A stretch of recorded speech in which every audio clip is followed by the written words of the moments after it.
కొన్ని వేల మంది చూస్తూ ఉండగా ఆ అరుణాచల క్షేత్రంలో ఆ ఊళ్ళో వాళ్ళు కూడా చూస్తుండగా ఆయనలోంచి ఒక జ్యోతి బయటికి వెళ్ళి నిలబడింది రమణాశ్రమంలో పైన. అందరూ ఆశ్చర్యంతో ఆ జ్యోతి వంక చూస్తూ వెలిగిపోతోంది అది ప్రకాశంతో. రాత్రి 8:47 సమయం. అందరూ ఆ జ్యోతి వంక చూసి భగవాన్ రమణ అరుణాచల శివ అరుణాచల శివ అని అరుస్తున్నారు. ఆ జ్యోతి క్రమక్రమంగా పైకెక్కుతూ అరుణాచల పర్వతానికి ప్రదక్షిణం చేస్తూ ఈశాన్య దిక్కుగా వెళ్ళి ఆ కొండలోకి కలిసిపోయింది.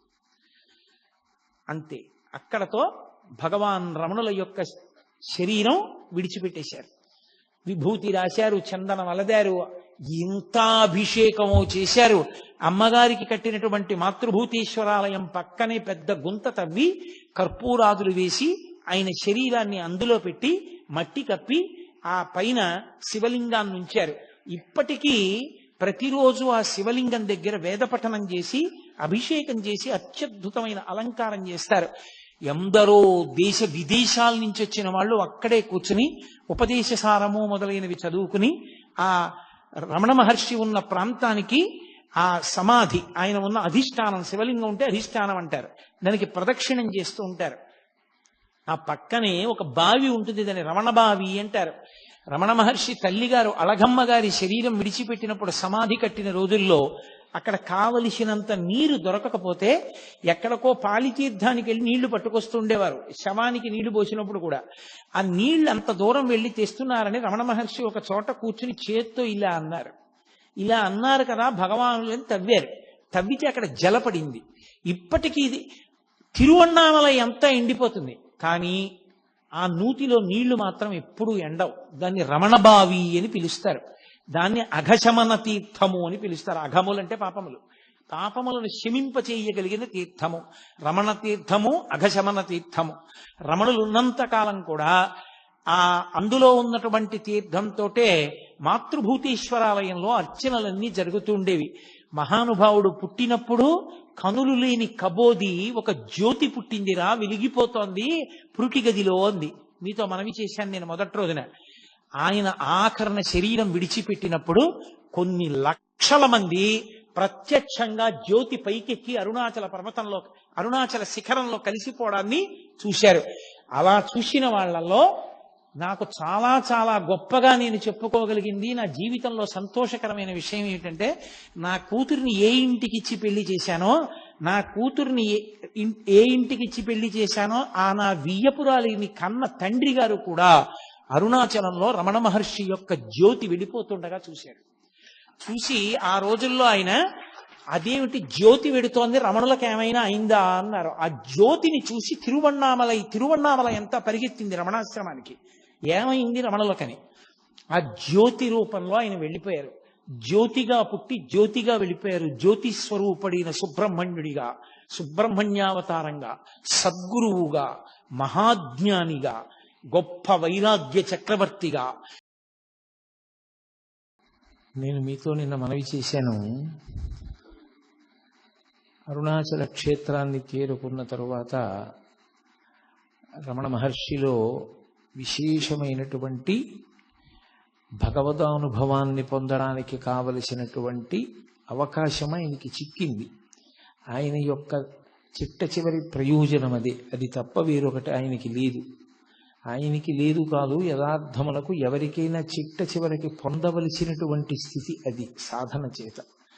కాబట్టి ఆయన కేవలము భగవదనుభవమునందు మునిగి తనకన్న వేరొకటి లేదు అన్న భావనతో అంటే ఆ రకమైనటువంటి ఆత్మ అనుభవంలోకి వచ్చినటువంటి కారణం చేత బ్రహ్మానందం అనుభవిస్తూ ఉన్నారు. దాని వలన శరీరం ఎన్ని వైక్లభ్యములను పొందినప్పటికీ ఆయన దాని గురించి స్పృహ పొందలేదు. కానీ అక్కడ సహజంగా కొడుకు ఏమైపోయాడనేటటువంటి ఆర్తి ప్రధానంగా ఉండేటటువంటిది తల్లికి. ఆ తరువాత అన్నదమ్ములకు ఉంటుంది, పినతండ్రులకు ఉంటుంది. ఆ కారణం చేత పిల్లవాడు ఎందుకు వెళ్ళిపోయి ఉంటాడు అన్నది ప్రారంభమైంది. దాని గురించినటువంటి ప్రశ్న ఏదో ఎవరికి నోటికి వచ్చిన మాట వాళ్ళు చెప్పారు. ఎక్కడో బడిలో ఎవరైనా సరిగ్గా చదవట్లేదని దెబ్బలాడారేమో అన్నారు. 3 రూపాయలు పుచ్చుకుని వెళ్ళిపోయాడు. 3 రూపాయలతో ఏం చేస్తాడు, డబ్బు అయిపోయిన తర్వాత వాడే తిరిగి వస్తాడన్నారు. కాదు కాదు, పిల్లవాడు ఏదో దారి తప్పాడు, ఎక్కడికో వెళ్ళిపోయాడు అన్నారు.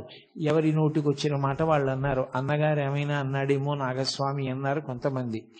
కాదు బాబయ్యే ఏమైనా అన్నాడేమో ఆ సుబ్బయ్యర్ గారని చెప్పి కొంతమంది అన్నారు. పినతల్లి ఏమైనా అందా అని కొంతమంది అన్నారు. ఎవరికి వచ్చిన మాట, ఎవరికి వచ్చిన ఊహ వాళ్ళు చెప్తూ వచ్చారు. చివరికి ఎవరో ఒక వార్త ప్రచారం చేశారు. తిరుచిరాపల్లిలో నాటకాలకు సంబంధించినటువంటి ఒక సంస్థలో ఈయన సభ్యుడిగా చేరిపోయాడు వెంకటరామన్ అని. వెంటనే పాపం తల్లికి ఆర్తి ఉంటుంది కదూ, అందుకని ఆవిడ ఆ పినతండ్రిని వెళ్ళమని అడిగింది. అప్పటికే సుబ్బయ్యర్ గారి శరీరం విడిచిపెట్టేశారు. ఆ మిగిలినటువంటి నెల్లియప్పయ్యర్ గారు వెంటనే బయలుదేరి అక్కడ భోగట్టా చేసి వస్తే మనిషిని పోలిన మనిషి ఉంటాడు. దూరం నుంచి చూస్తే అచ్చు వెంకటరామన్ ఎలా ఉంటాడో, వెంకటరామన్ అంటే పూర్వాశ్రమంలో భగవాన్ రమణులు అనుకోండి. నిజానికి ఆయన శాస్త్రీయ సన్యాసము అని ఏమీ స్వీకరించలేదు. అరుణాచలానికి 24 కిలోమీటర్ల పరిధిలో దీక్షానియములేమీ లేవు కనుక ఆయన ఎలా బయలుదేరాలో అలాగే కూర్చుండిపోయారు. ఒక కౌపీన ధారణం ఒకటే చేశారంతే. కాబట్టి వెళ్ళి చూస్తే దూరం నుంచి చూసినప్పుడు వెంకటరామన్ ఎలా ఉంటాడో అలాగే ఉన్నాడు. అందులో ఒక నటుడు. అయ్యో వీడు మన పిల్లవాడు కాదని తిరిగి వచ్చారు. కాలం గడిచిపోతోంది, కాలం నిలబడుతుందా? ఎవరి కోసం నిలబడుతుంది? కాలోహి బలవాన్ కర్త సతతం సుఖదుఃఖయో నరాణం పరతంత్రాణం పుణ్యపాపానుయోగత అంటాడు వ్యాసుడు. కాలం నడిచి వెళ్ళిపోతూ ఉంటుంది. ఆ నడిచి వెళ్ళిపోతున్నప్పుడు అలగమ్మగారు మెల్లిగా మనసు దిటవు చేసుకుంది. ఏ కారణం చేత? పరమేశ్వరుడు ఒక చోట దుఃఖాన్ని ఇస్తే ఒక చోట సుఖాన్ని ఇస్తాడు. ద్వంద్వములకు వశులమైపోయినటువంటి మనందరికీ ఎక్కడో ఒక చోట మనసుకి ప్రీతి కలిగిన చోట సేద తీరుతాం, మనసుకు బాధ కలిగిన చోట డసిపోతూ ఉంటాం. ఒక కొడుకు వెళ్ళిపోయాడే అని ఆవిడ బాధపడ్డారు. ఉన్న నాగస్వామికి ఓ ఉద్యోగం వచ్చింది సబ్ రిజిస్ట్రార్ ఆఫీస్లో. కోడలు కాపరానికి వచ్చింది. ఏదో కొడుకు కోడలు కాపరం చూసుకుని ఆవిడ సంతోషపడిపోతున్నారు. అలగమ్మ గారి వైపు నుంచి చూస్తే ఒకలా ఉంటుంది విషయం, భగవాన్ రమణుల వైపు నుంచి చూస్తే ఒకేలా ఉంటుంది. ఒకలా కాదు, ఒకేలా. ఇంకొక మార్పు ఉండదు. ఆయన ఎప్పుడూ ఆత్మయందు రమిస్తూ ఉంటారు. కాబట్టి ఒక రోజున వీళ్ళందరూ కూర్చుని ఉండగా ఎవరో పరిగెత్తుకొచ్చాడు. వచ్చి తిరువణ్ణామలైలో ఒక మామిడి తోపులో ఒక పిల్లవాడు చాలా గొప్ప స్థితిని పొందేట. అతను ఇప్పుడు విశేష ప్రచారాన్ని పొందాడు. ఆత్మానుభవమునందు మునిగి ఉన్నట్ట. మీరెవరు అని అడిగితే నోట మాట లేకుండా కాగితం మీద వ్రాసేట తిరుచులి వెంకటరామన్ అని. కాబట్టి మన పిల్లవాడే, మనం వెళ్ళి చూస్తే బాగుంటుంది అన్నారు. ముందు అందరికన్నా ఆర్తి ఎవరికి? అలగమ్మ గారికే. అందుకని వెళ్ళమని తొందర చేసింది ఆవిడ నాగస్వామిని. ఆయన అన్నాడు, అమ్మ నాకు సెలవు లేదు, కొత్త ఉద్యోగం కదా, వెళతాను తీరుబడి మీద అంటే ఆవిడ ఊరుకుంటుందా? ఆవిడ ఆర్తి ఆవిడిది. పాపం మరిది నెల్లియప్ప అయ్యర్ బయలుదేరాడు. ఆయనతో పాటుగా నారాయణ స్వామి అయ్యరని వేరొక ఆయన కూడా బయలుదేరారు. ఇద్దరు తిన్నగా మామిడి తోపు దగ్గరికి వెళ్ళారు తిరువణ్ణామలై దగ్గరలో. తీరా అక్కడికి వెళ్ళిన తర్వాత ఆ బాలస్వామి చేసుకునేటటువంటి సాధనకి, ఆ ఆనందానికి అందరూ వెళ్ళి చూస్తుంటే అడ్డొస్తున్నారని లోపలికి ఎవ్వరిని పంపించడం మానేసి అక్కడ ఒక ఆయన అడ్డంగా ఉండడం మొదలుపెట్టాడు. ఆయన పేరు కూడా వెంకటరామనాయనార్. వెంకటరామన్ ఈయన పేరైతే అడ్డుపడినటువంటి వ్యక్తి వెంకటరామనాయనార్. ఆయన ఎవరిని వెళ్ళనిచ్చేవాడు కాదు. వీళ్ళు మొరపెట్టుకున్నారు, అయ్యో మేము వాళ్ళ కుటుంబ సభ్యులం, ఒక్కసారి చూస్తామని. నేను పంపను, ఆయన ఏకాంతానికి భంగం కలుగుతోంది అన్నాడు. ఆఖరికి పోనీ కాగితం చూపించండి, రమ్మంటే వస్తామని ఆ నెల్లియప్ప అయ్యర్ ఆ మానామధురై అనేటటువంటి ఊరు పేరు పైన ఉన్నటువంటి ఓ కాగితం తీసుకుని మానామధురై ప్లీడర్ నెల్లియప్ప అయ్యర్ అని ఆ సబ్ రిజిస్ట్రార్ ఆఫీసులో పనిచేస్తున్నటువంటి ఒక ఉద్యోగి నాగస్వామి మిమ్మల్ని చూడ వచ్చారు అని పంపించారు. అవి చూసి గుర్తుపట్టారు భగవాన్. ఓ, వచ్చినటువంటి వాళ్ళు మా అన్నయ్య మా పినతండ్రి వచ్చారని లోపలికి రమ్మనమని సంజ్ఞ చేశారు. ఆయన ఏం మాట్లాడేవారు కాదు, ఒక సంజ్ఞ చేశారు. ఎందుకు అలా మాట్లాడకుండా ఉండడం అంటే, నిజానికి యథార్థ స్థితి అంటుండేవారు మహర్షి తరచుగా. యథార్థ స్థితిలో ఆనందములకంతటికీ కారణము మౌనమే. అసలు ఎక్కడ మౌనం ఉంటుందో అక్కడే ఆత్మ యొక్క అనుభవం ఉంటుంది. వాక్కు ప్రారంభమైంది అంటే గుర్తు ఏమిటి? ఏదో ఆలోచన కదిలింది అని గుర్తు. ఆలోచన కదిలితే వాక్కు వస్తుంది. వాక్కు వచ్చింది అంటే తను మౌనం విడిచిపెట్టి కదిలిపోయాడు. తన వాక్కు వల్ల మిగిలిన వాళ్ళు కూడా కదులుతారు. అందుకే ఆయన ఎప్పుడూ మౌనంలోనే ఉండేవారు, మాట్లాడేవారు కాదు. అందుకే ఆయనకి మౌనస్వామి అని ఒక పేరు ఉండేది. ఆయన ఒక కాగితం మీద ఆ వచ్చినటువంటి ఉత్తరాన్ని చూసి, సరే ప్రవేశపెట్టండి అని సంజ్ఞ చేశారు. లోపలికి వచ్చి చాలా తేరిపారి చూస్తే తప్ప గుర్తుపట్టలేకపోయారు. ఎప్పుడు స్నానం చేసిన శరీరం, ఒళ్ళంతా బూది కప్పేసింది, పెద్ద పెద్ద గోళ్ళు, జటలు కట్టేసినటువంటి జుట్టు, ఒక్క కౌపీనం. ఆ కౌపీనం కూడా ఆయనకి చాలా కాలం లేదు. ఒక ఆవిడ అన్నం పెట్టేది, ఆవిడ వేడుకుంది, బాగుండదు కదా, సమాజం అని ఒకటి ఉంది కదా, మీ మటుకు మీకు దేహభ్రాంతి లేదు, కానీ చూసే వాళ్ళకి దేహభ్రాంతి ఉంది, అందుకని మా కోసం కనీసం ఓ గోచి పెట్టుకోండి అని అడిగింది.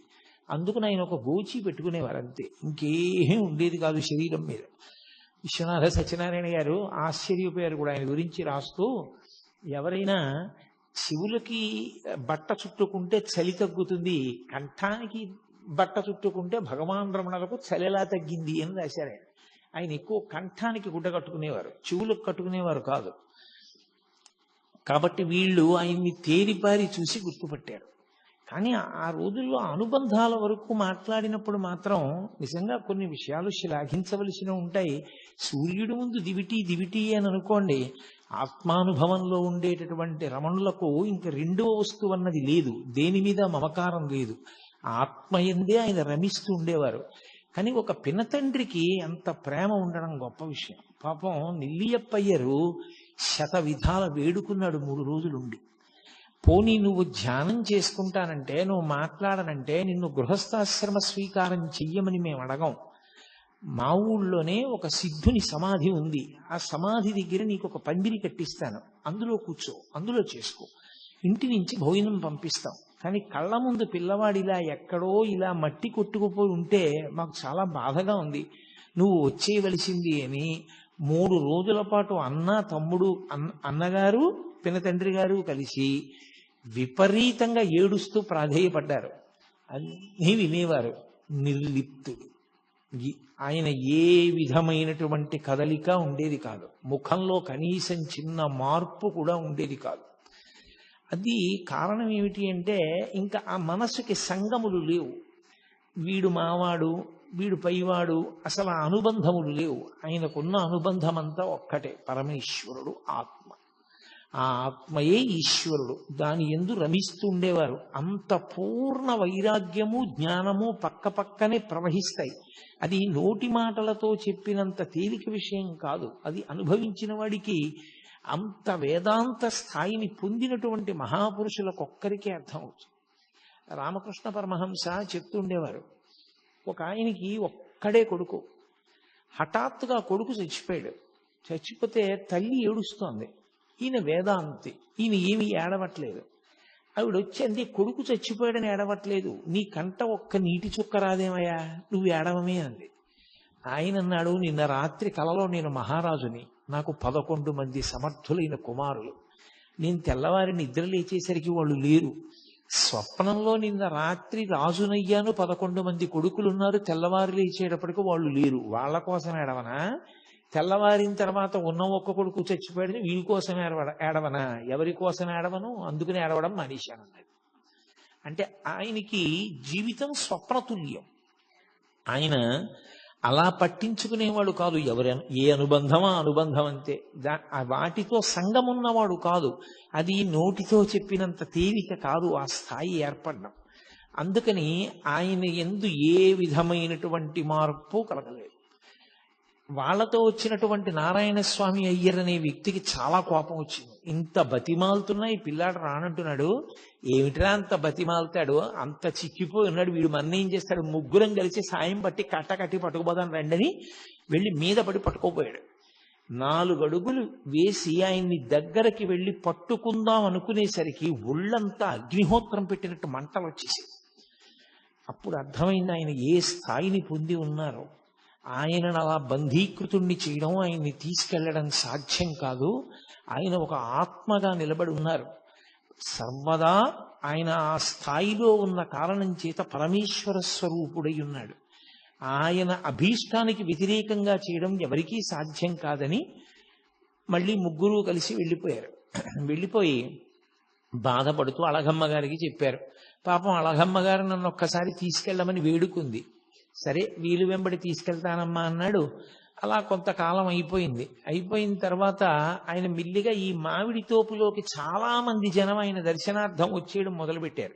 దానివల్ల చెట్ల కొమ్మలన్నీ విరిగిపోయి కాయలన్నీ రాలిపోయి వాటికి అలజడి కలుగుతోంది. మన వలన ఎవరికో ఇబ్బంది కలగడం ఎందుకని ఆయన ఆ ప్రదేశాన్ని విడిచిపెట్టి మెల్లిగా కొండ మీద విరూపాక్ష గుహకి చేరుకున్నారు. ప్రపంచం చాలా విచిత్రంగా ఉంటుంది. మీరు రమణ మహర్షి అనేటటువంటి ఒక తెర మీద ఒక చలనచిత్రాన్ని చూసినట్టు చూడొచ్చు. స్వార్థ స్వభావం ఉండేటటువంటి వ్యక్తులు ఎంత పవిత్ర జీవనం గడిపే వారి యొక్క జీవితంతో కూడా వ్యాపారం చేస్తారు. ఆ విరూపాక్ష గుహలో ఒక మహానుభావుడు పరమేశ్వరుడు గురించి తపస్సు చేసి ఈశ్వరానుగ్రహంతో బూది కుప్పగా మిగిలిపోయాడు ఆయన. ఆ విరూపాక్ష గుహని ఏదో కోర్టులో కేసు నడిచింది. ఆఖరికి ఒక మఠం నెగ్గింది. దాని ఏజెంట్ ఒకరిని నియమించారు ఆ గుహని చూడమని. మీలో ఎవరైనా విరూపాక్ష గుహ చూశారో లేదో నాకు తెలియదు. ఆ గుహకి ఒక ప్రత్యేకత ఉంది. అరుణాచల పర్వతం నుంచి గాలి వీసినప్పుడు ఆ గుహలోకి గాలి ప్రవేశిస్తే ఓంకారం వినపడుతుంది, ప్రణవం. అది చాలా గొప్ప గుహ ఆ అరుణాచలంలో. అటువంటి గుహలో రమణ మహర్షి కూర్చుని తపస్సు చేసుకుంటూ ఉండేవారు. తపస్సు అన్న మాటకి నేను మీతో 1కి 10 మార్లు చెప్పాను. ఆయన బ్రహ్మానందానుభవమే తప్ప తపస్సు అని అనడానికి ఏం లేదు. కాబట్టి ఆయన ఆ గుహలో ఉంటూ ఉండేవారు. చాలా మంది కొండ ఎక్కి గుహలో ఉన్న రమణుల దర్శనానికి వస్తూ ఉండేవారు. ఇతను మిల్లిగా ఏం చేశాడంటే అది విరూపాక్ష గుహ చూడడానికి వస్తున్నారు అని పేరు పెట్టి టికెట్ పెట్టి డబ్బు వసూలు చేసుకోవడం మొదలుపెట్టాడు. చాలా మంది పాపం రమణ మహర్షిని చూడాలనుకున్న వారు డబ్బు కట్టి లోపలికి వెళ్ళి చూసి వస్తుండేవారు. ఇతనంతా ఏమని ప్రచారం చేశాడంటే లోపల కూర్చున్న రమణుల గొప్ప కాదు, విరూపాక్ష గుహ గొప్ప, గుహ చూడడానికి వస్తున్నారనేవాడు. ఇది భగవాన్కి తెలిసింది. తెలిసి ఆయన మెల్లిగా దాని మించి దిగిపోయి వేరే ఎదురుగుండా ఉన్నటువంటి మామిడి చెట్టు గుహనో గుహ, ఆ చెట్టు తొర్ర ఉన్న గుహలోకి వెళ్ళిపోయారు. వెళ్ళిపోయినా ఇతను ఏం చేశాడంటే రోడ్డు కింద మార్గంలో కాపు కాసి వెళ్ళేటటువంటి వాళ్ళందరి దగ్గర అక్కడే వసూలు చేసేసుకుంటూ ఉండేవాడు డబ్బు. అరేరే నిష్కారణంగా నా కోసం వస్తున్న వాళ్ళందరూ ఇంత ఇబ్బంది పడి డబ్బు కట్టవలసి వస్తోందని అక్కడి నుంచి బయలుదేరి భగవాన్ కిందకి వెళ్ళిపోయారు. వెళ్ళిపోయి కొండ పానంలో ఉండేటటువంటి అరుణగిరినాథర్ దేవాలయంలో కొంతకాలం ఉన్నారు. ఎంత విచిత్రంగా ఉంటుందంటే ప్రపంచం. ఆ తర్వాత ఏదో తప్పు తెలుసుకున్నాడు, పొరపాటు అయిపోయిందన్నాడు, విరూపాక్ష గుహలోనే ఉండమన్నాడు. మళ్ళీ రమణ మహర్షి విరూపాక్ష గుహలోకే వెళ్ళారు. ఒంటి మీద ఉన్న బట్ట మారిస్తేను బట్ట రంగు మారిస్తేను లోపల ఉన్న బుద్ధులు ఎక్కడికి పోతాయి? బట్ట మారిస్తే బుద్ధి పోతుందా? బట్ట రంగు మారితే బుద్ధి పోతుందా? సన్యాసులమని పేరు చెప్పుకొని కాషాయం కట్టుకుని తిరిగేటటువంటి ప్రబుద్ధులు కొందరు అరుణాచల పర్వతం మీద ఉండేవారు ఆ రోజుల్లో. వాళ్ళకి రమణ మహర్షి మీద అపారమైనటువంటి కక్ష. ఎందుకని అంటే ఆయన వచ్చిన తరువాత అందరూ ఆయన దర్శనానికి వెడుతున్నారు అని. అందులో జటాస్వామి అని ఒక స్వామి ఉండేవాడు. ఆయన ఎవరైనా అరుణాచల పర్వతంలో ఏదైనా గుహలో ప్రవేశించి తపస్సు చేద్దామంటే ఆయన పైనుంచి ఎవరికీ కనపడకుండా రాళ్లు దొల్లిస్తుండేవాడు పెద్ద పెద్దవి. అది చూసి బాబోయ్ ఇక్కడ కొండలో భూకంపాలు వస్తాయిలా ఉంది, ఇలా శిలలు దొల్లుతాయిలా ఉంది, ఎక్కడో మనం చూసుకోకపోతే వచ్చి నెత్తి మీద పడుతుందని కొండ దిగి వెళ్ళిపోయేవారు. ఎవరు కొండ మీద ఉండేవారు కాదు, ఆయన ఒక్కడే ఉండేవాడు. ఆయన ఒక సన్యాసి, ఆయన పేరు జటాస్వామి. ఎందుకు ఆయనకి ఆ పని అంటే దానికి అర్థం లేదు. అదొక స్వార్థం. అరుణాచల పర్వతం మీద తాను తప్ప ఎవరూ ఉండకూడదు. ఒకసారి రమణ మహర్షి రాళ్ళు ఎక్కడి నుంచి పడుతున్నాయో గమనించి అతని ఊహకు అందడానికి వీలు లేకుండా వేరొక వైపు నుంచి కొండ ఎక్కి అతను రాళ్లు దొల్లిస్తుంటే పట్టుకున్నారు. పట్టుకుంటే రాళ్లు దొల్లిస్తున్నవాడు రమణ మహర్షిని చూసి సిగ్గుపడాలి. అతను సిగ్గుపడలేదు. అరగంట సేపు నవ్వాడు. అరగంట సేపు నవ్వి పెద్ద వికటాట్టహాసం చేసి వెళ్ళిపోయాడు. కానీ మీరు ఒక్క విషయం గమనిస్తూ ఉండాలి. రమణులు ఉదాసీనులు. ఆయన పక్కన మీకు ఇటువంటి వ్యక్తులందరూ కనపడుతూ ఉంటారు. ఆయనకి దేనితో సంబంధం లేదు. వీడు ఇటువంటి వాడు వాడు అటువంటి వాడు అన్న మాట ఆయన ఏమనరు.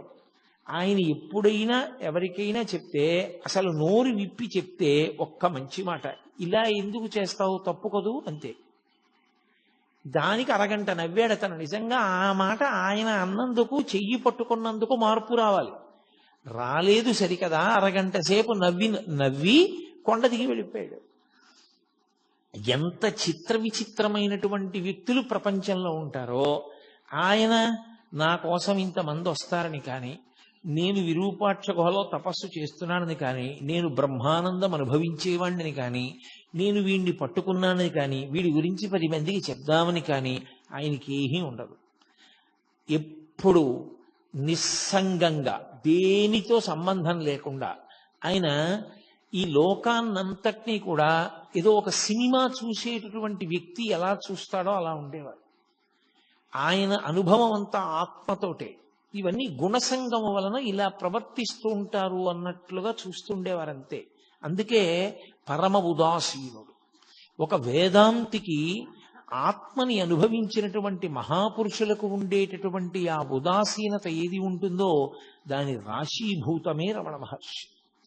అందుకే ఆయన దేనికి విచలితుడవడం కానీ, ప్రతిస్పందించడం కానీ, దాన్ని బట్టి ఆయన మనసు వ్యగ్రత పొందడం కానీ, లేకపోతే ప్రసన్నమవడం కానీ, హావభావాలు మారడం కానీ, మాటలో వ్యగ్రత కానీ, మాటలో భయం కానీ ఏమీ ఉండేవి కావు. ఎప్పుడూ ఒక్కలాగే ఉండేవారు. కానీ రకరకాల వ్యక్తులు మాత్రం ఆయనని గౌరవించిన వాళ్ళు ఉన్నారు, పూజించిన వాళ్ళు ఉన్నారు, నమస్కరించిన వాళ్ళు ఉన్నారు, మాట్లాడిన వాళ్ళు ఉన్నారు, పుస్తకాలు రాసిన వాళ్ళు ఉన్నారు, వాదన చేద్దామని వచ్చిన వాళ్ళు ఉన్నారు, ఆయన్ని తప్పు పట్టుకోవాలనుకున్న వాళ్ళు ఉన్నారు, ఆయన్ని గౌరవించాలనుకున్న వాళ్ళు ఉన్నారు, ఆయన పనికి మాలిన వాడిని నిరూపించాలని ప్రయత్నం చేసిన ధూర్తులు కూడా ఉన్నారు. ఆయన మాత్రం పరమ ఉదాసీనుడు. ఇవేవి ఆయన మనసులోకి ఎక్కవు. నిర్లిప్తంగా ఉంటారు. ఎప్పుడూ ఎవ్వరి మీద ఎక్కడా ఏ చాడీ చెప్పరు. చిత్రం ఏమిటంటే, అంతటి మహానుభావుడు ఆ గుహలో కూర్చుని ఉండగా బాలానంద స్వామి అని ఒక ఆయన బయలుదేరాడు అరుణాచల పర్వతం మీద. ఆయన కొండ ఎక్కి వచ్చే వాళ్ళందరితో మాట చెప్తుండేవాడు. ఆయనకి ఆ విరూపాక్ష గుహలో ఉన్న ఆయనకి నేనే ఉపదేశం చేశాను, నేనే శక్తినిచ్చి ఆ స్థాయికి తీసుకొచ్చాను, నా శిష్యుడే అంటుండేవారు. ఆయన ఎలాగో మాట్లాడరుగా. అందరూ తీసుకొచ్చి అక్కడ పలహారాలు పెడితే ఆయన్ని తినమని రమణుల్ని ఇతను తీసుకొచ్చి ఏదో కొంచెం పలహారం అక్కడ పెట్టి, నాన్న చాలా అలిసిపోయావు, కొంచెం తిను, ఇలా అయితే సాధన ఎలా నడుస్తుంది, తినాలి అంటుండేవాడు. అందరూ వెళ్ళిపోయిన తర్వాత వీలైతే ఇవన్నీ మూట కట్టేసుకుని, నీ సొమ్ము ఏం పోయింది, నువ్వు ఎలాగో మాట్లాడవు కదా, నీకు గురువునని చెప్పుకుంటున్నాను, నాకు తోచింది సంపాదించుకుంటున్నాను, నువ్వు అలా కూర్చో, మాట్లాడకు, ఏమీ అనద్దు. ఆయన మీ గురువా అన్నా మాట్లాడద్దు, నువ్వు ఆయన శిష్యుడువా అన్నా మాట్లాడద్దు, అలా ఉంటుండు, నేను డబ్బు సంపాదించుకుంటాను అని. అతను ఎవరు? ఎందుకు అతనికి డబ్బు సంపాదన? లోకంలో ఎంత చిత్ర విచిత్రమైనటువంటి మనస్తత్వాలు ఉన్న వాళ్ళందరూ ఆ కొండ మీదకి చేరారో చూడండి. వీళ్ళందరూ అన్నీ విడిచిపెట్టిన వాళ్ళలా కనబడ్డవాళ్లే. కానీ అసలు నిజంగా అన్నీ విడిచిపెట్టినటువంటి నిస్సంగి, అన్నీ విడిచిపెట్టిన వారు, మనసులో దేనితో సంగము లేని వారు, నువ్వు ఇలా ఎందుకు ప్రవర్తిస్తావు అని తన దగ్గరికి వచ్చిన వాళ్ళతో, ఈయన నాకు గురువు కాడు, ఈయన అలా మాట్లాడుతున్నాడు తప్పు, అన్నీ ఉత్తిది అని చెప్పడం కానీ ఏమీ లేదు. పోనీ ఆయన చెప్పినప్పుడు ముఖంలో మార్పు ఉండదు, ఆయన వచ్చి అలా నటిస్తున్నప్పుడు అలా చూస్తూ ఉంటారంతే, ఏమీ మార్పు ఉండదు. అది ఎలా ఉంటుందంటే, అది ఒక రకమైనటువంటి మనోభావన, అదొక గుణసంగం చేత ఏర్పడిన స్థితి. ఆయన మనం సినిమా చూసినట్టు చూస్తారు. అంటే మీకు ఇది అలా ఎలా ఉంటుందంటే అని అనుమానం రావచ్చు. నేను ఒకే ఒక్క ఉదాహరణ చెప్పగలనంతే. మనం సినిమాకి వెళ్ళాం అనుకోండి, 50 రూపాయలు పెట్టి టికెట్ కొనుక్కుని, మన కళ్ళెదురుగుండానే కథానాయకుడిని ప్రతినాయకుడు వచ్చి కత్తి పెట్టి పొడిచేస్తాడు గుండెల్లో.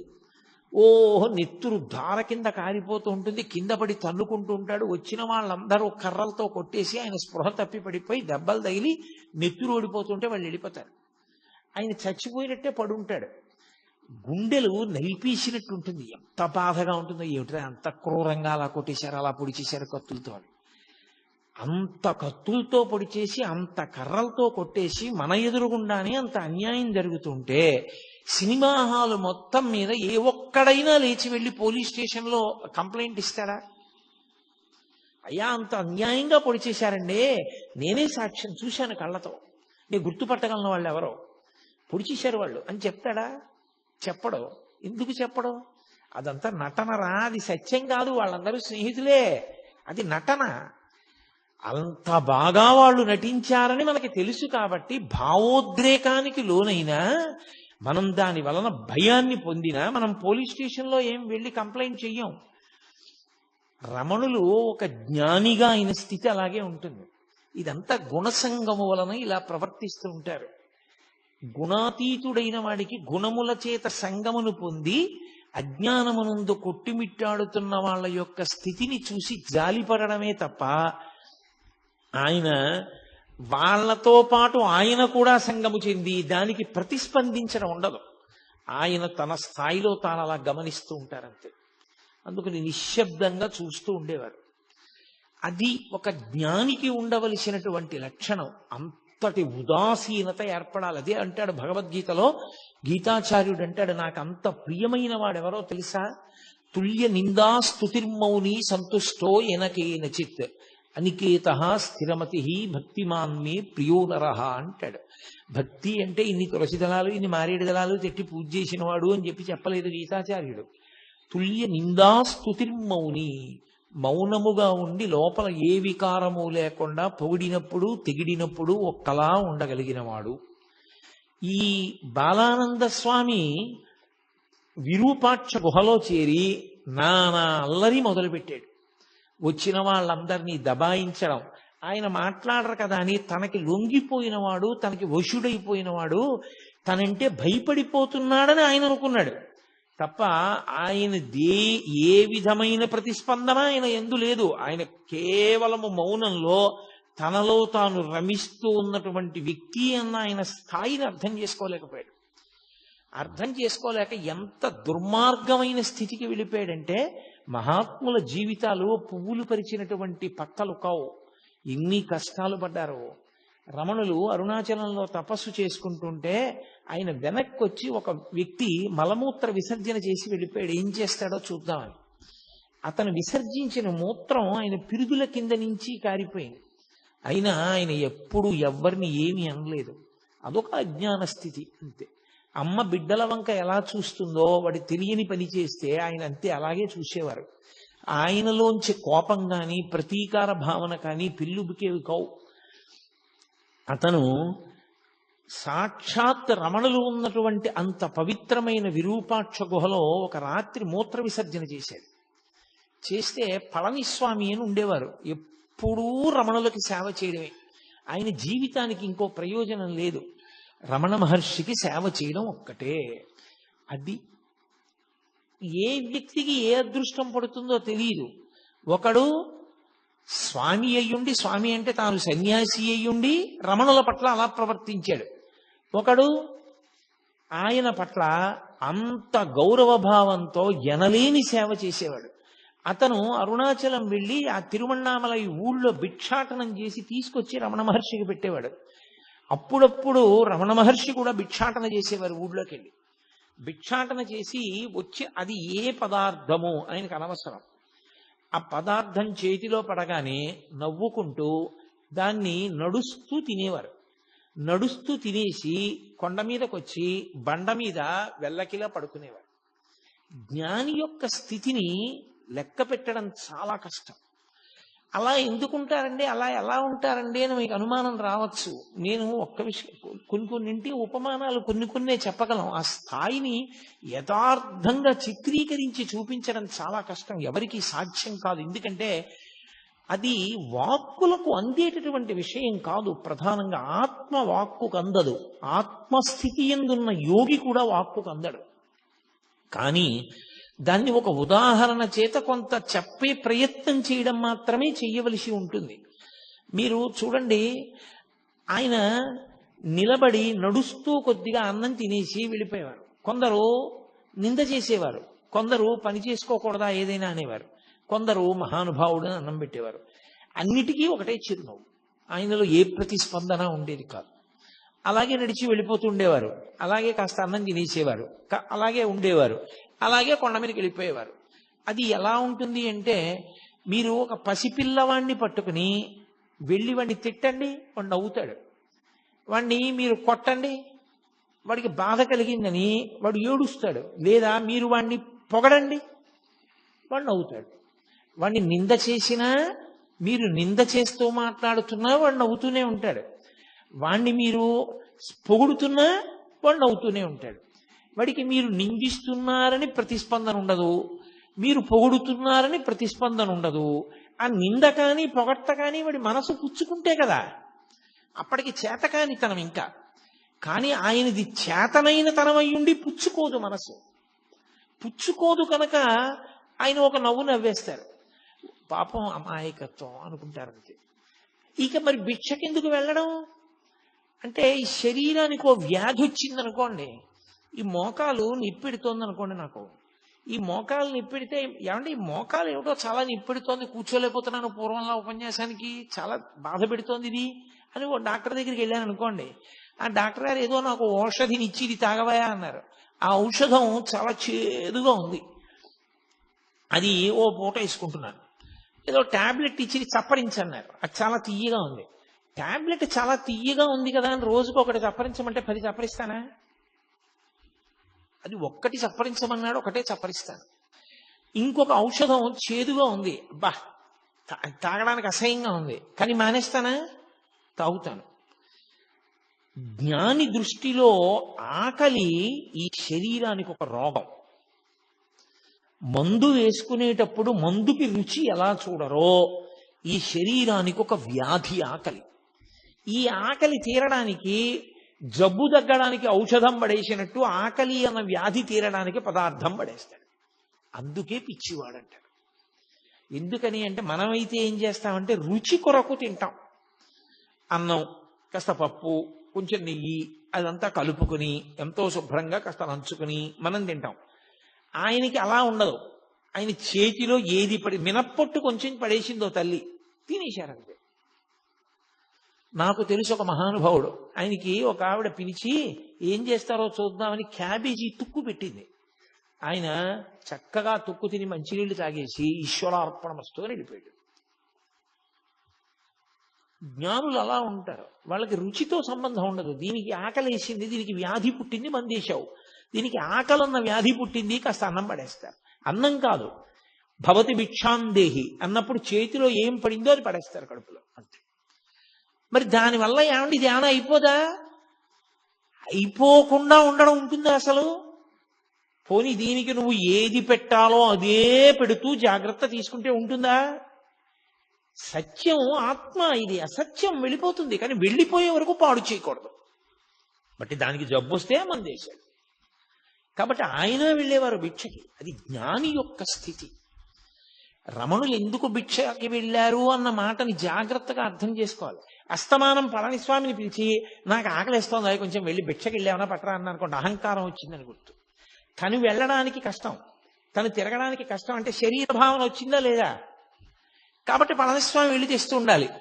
పళనిస్వామి తీసుకొచ్చేసి ఆయన ఏదో ఆత్మానందంలో ఉండగా బహిర్ముఖులి, అయ్యా మీకోసమే తెచ్చాను, మీరు ఎప్పుడో నిన్న తిన్నారు, ఇవాళ సాయంకాలం అయింది, కళ్ళు విప్పారు, ఆకలేదు, తినండి అన్నారు అనుకోండి, ఉదాసీనుడు.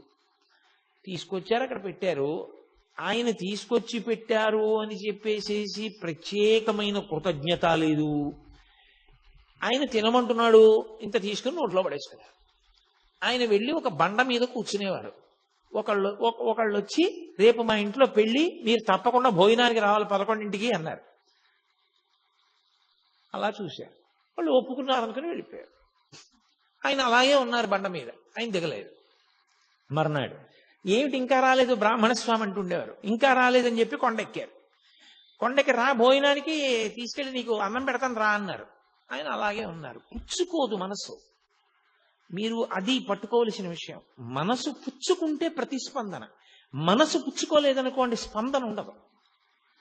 మీకు ఎలా చెప్పాలి, నేను ఇంకా బాగా అర్థమయ్యేటట్టు చెప్పాలంటే, ఇప్పుడు నేను ఇలా కూర్చుని ఉండగా మీరు వచ్చి నన్ను ధూర్తతనంతో ఏదైనా అనకూడని మాట అన్నారనుకోండి, నేను వెంటనే మీకు బుద్ధి ఉందా లేదా? నేను ఎప్పుడైనా చేశానా అలాంటి పని? ఎందుకు అలా నింద చేస్తున్నారు అన్నాను అనుకోండి, ప్రతిస్పందించారు. నేను నిద్రపోతున్నప్పుడు మీరు వచ్చి నన్ను ధూర్తతనంతో మాట్లాడారనుకోండి, నేనేమన్నా అంటానా? అప్పుడు నా మనసు లేదు, ఆత్మలో లయమైపోయింది. మనసు పుచ్చుకోదు. మనసు ఆత్మయందు లయమై ఉండగా అది ప్రతిస్పందించదు. అది మనకి అజ్ఞానంతో సుషుప్తిలో లయం అవుతుంది. ఆయనకి జ్ఞానము చేత జాగృతి యందు లయిస్తుంది. అదే తేడా. అది ఎలా జరుగుతుంది అంటే అనుభవం చేత తెలుసుకోవాలి తప్ప ఇంకా అంతకన్నా చెప్పడానికి వాక్కులు ఉండవు. కాబట్టి ఆత్మస్థితి అంటారు దాన్ని. అది వాక్కులకు అందదు. కాబట్టి వస్తానన్నావు, భోజనానికి రాలేదే, ఇది వీళ్ళ భావనలు, ఇవన్నీ వీళ్ళ ప్రతిస్పందనలు. అసలు ఆయన నిన్న విన్నది లేదు, లోపలికి వెళ్ళింది లేదా మాట, ఇప్పుడు చెప్పిన మాట వింటలేదు. ఆయన ఆత్మగా లోపల ఆనందంలో ఉన్నారు. ఆయన ఏమిటి అంత పిలిచినా పలకడి, అంతసేపు నించుంటాను రెండని చంకల కింద చేతులేసి ఎత్తుకుపోయారు. ఎత్తుకుపోతే ఇలా పద్మాసనం వేసుకున్న వ్యక్తి పద్మాసనంతోనే లేచిపోయారు. ఆయన బలవంతంగా ఎత్తేసుకుని మోసుకుని పట్టుకుపోయారు. పట్టుకుపోయి ఓ కంచం దగ్గర పడేశారు. పడేసి తిను తిను తిను అని అరిచారు. ఆయన బహిర్ముఖులు అయ్యారు. ఓ తినమంటున్నారు. అన్నీ కలిపేసుకున్నారు. ఏదో 4 ముద్దలు తినేసి కూర్చోరు. ఎంతలో జారిపోతారో మీరు చెప్పలేరు. చాలా కష్టం. అది ఎలా ఉంటుంది అంటే చూడండి, విపరీతమైనటువంటి ప్రీతి భావన ఒక వస్తువు మీద మీకు ఉందనుకోండి, అపారమైన ప్రీతి భావన ఉందనుకోండి. ఒక ఉదాహరణ చెప్పాలంటే, నేను నా కొడుకంటే నాకు విపరీతమైన ప్రీతి అనుకోండి, నాకు అస్తమానం వాడు జ్ఞాపకానికి వస్తూ ఉంటాడు. ఏం చేస్తున్నా జ్ఞాపకానికి వస్తాడు. నేను ఆఫీసులో కూర్చుని ఇలా పెన్ తీశాను అనుకోండి, black pen, black refill pen సన్నగా రాస్తే వాడికి ఎంత ఇష్టం, వాడికి ఇలాంటి పెన్ను ఒకటి కొనెట్టే పెట్టాలి అనుకుంటాడు. అప్పుడు జారిపోయిందా లేదా? జారిపోయింది. కాసేపు ప్రీతి ఎక్కడుందో అక్కడికి జారుతుంది మనస్సు. ఆ మనసు అసలు పైకి ఉండడం దానికి ఇష్టం లేదనుకోండి, ఇంకా ఆ స్థితిని పొందేసింది అనుకోండి, అది ఆనందాన్ని తడువుకుంటూ ఆత్మలోకి జారిపోతుంటుంది. అందుకని ప్రతిస్పందనలు ఉండవు యోగికి.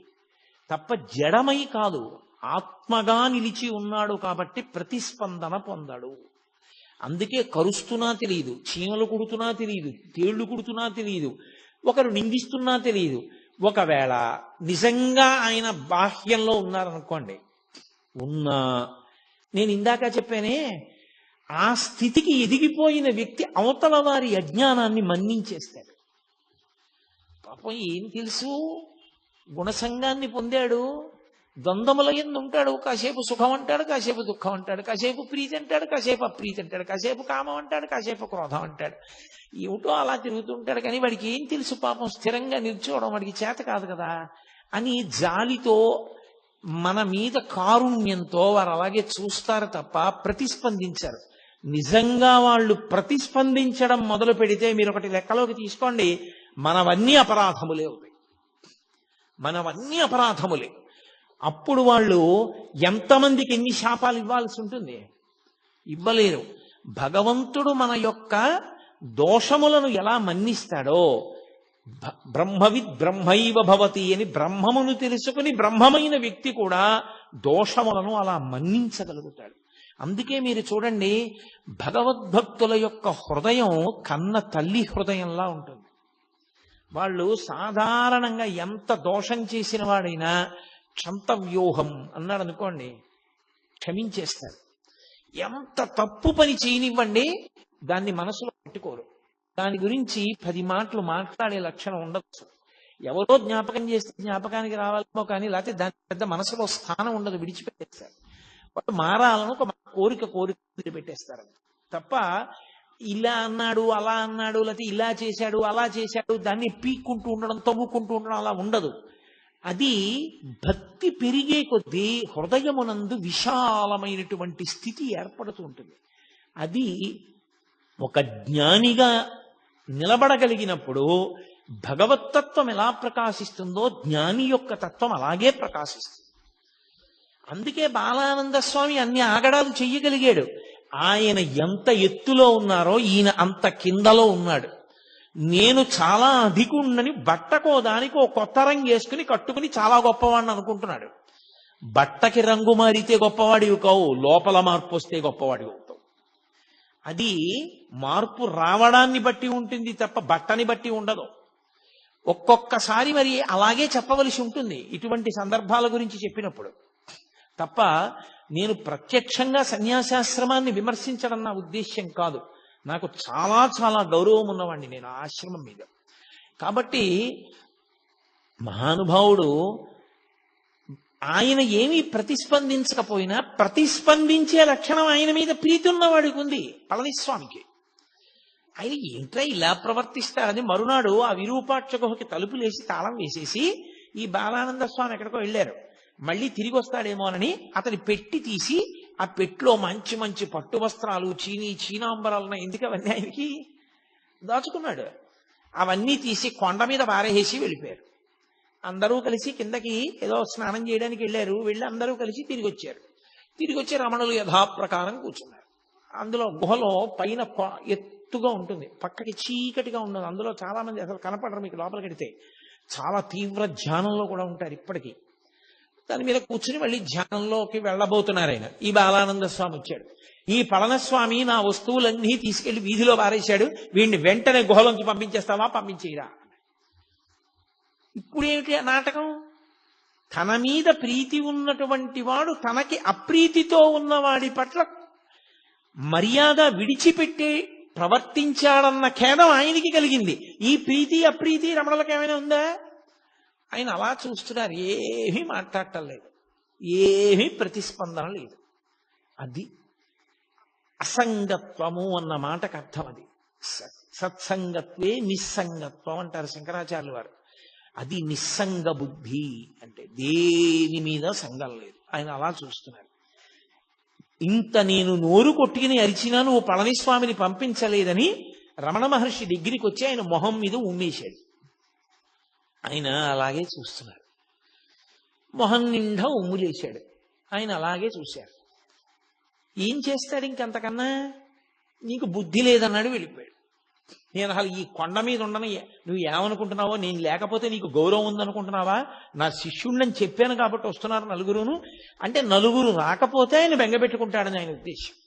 అసలు నిజమైనటువంటి భక్తుడు మనుష్యులకు ఎంత దూరంగా ఉందామా, ఎంత ప్రశాంతంగా ఉందామా అని వెంపర్లాడతాడు.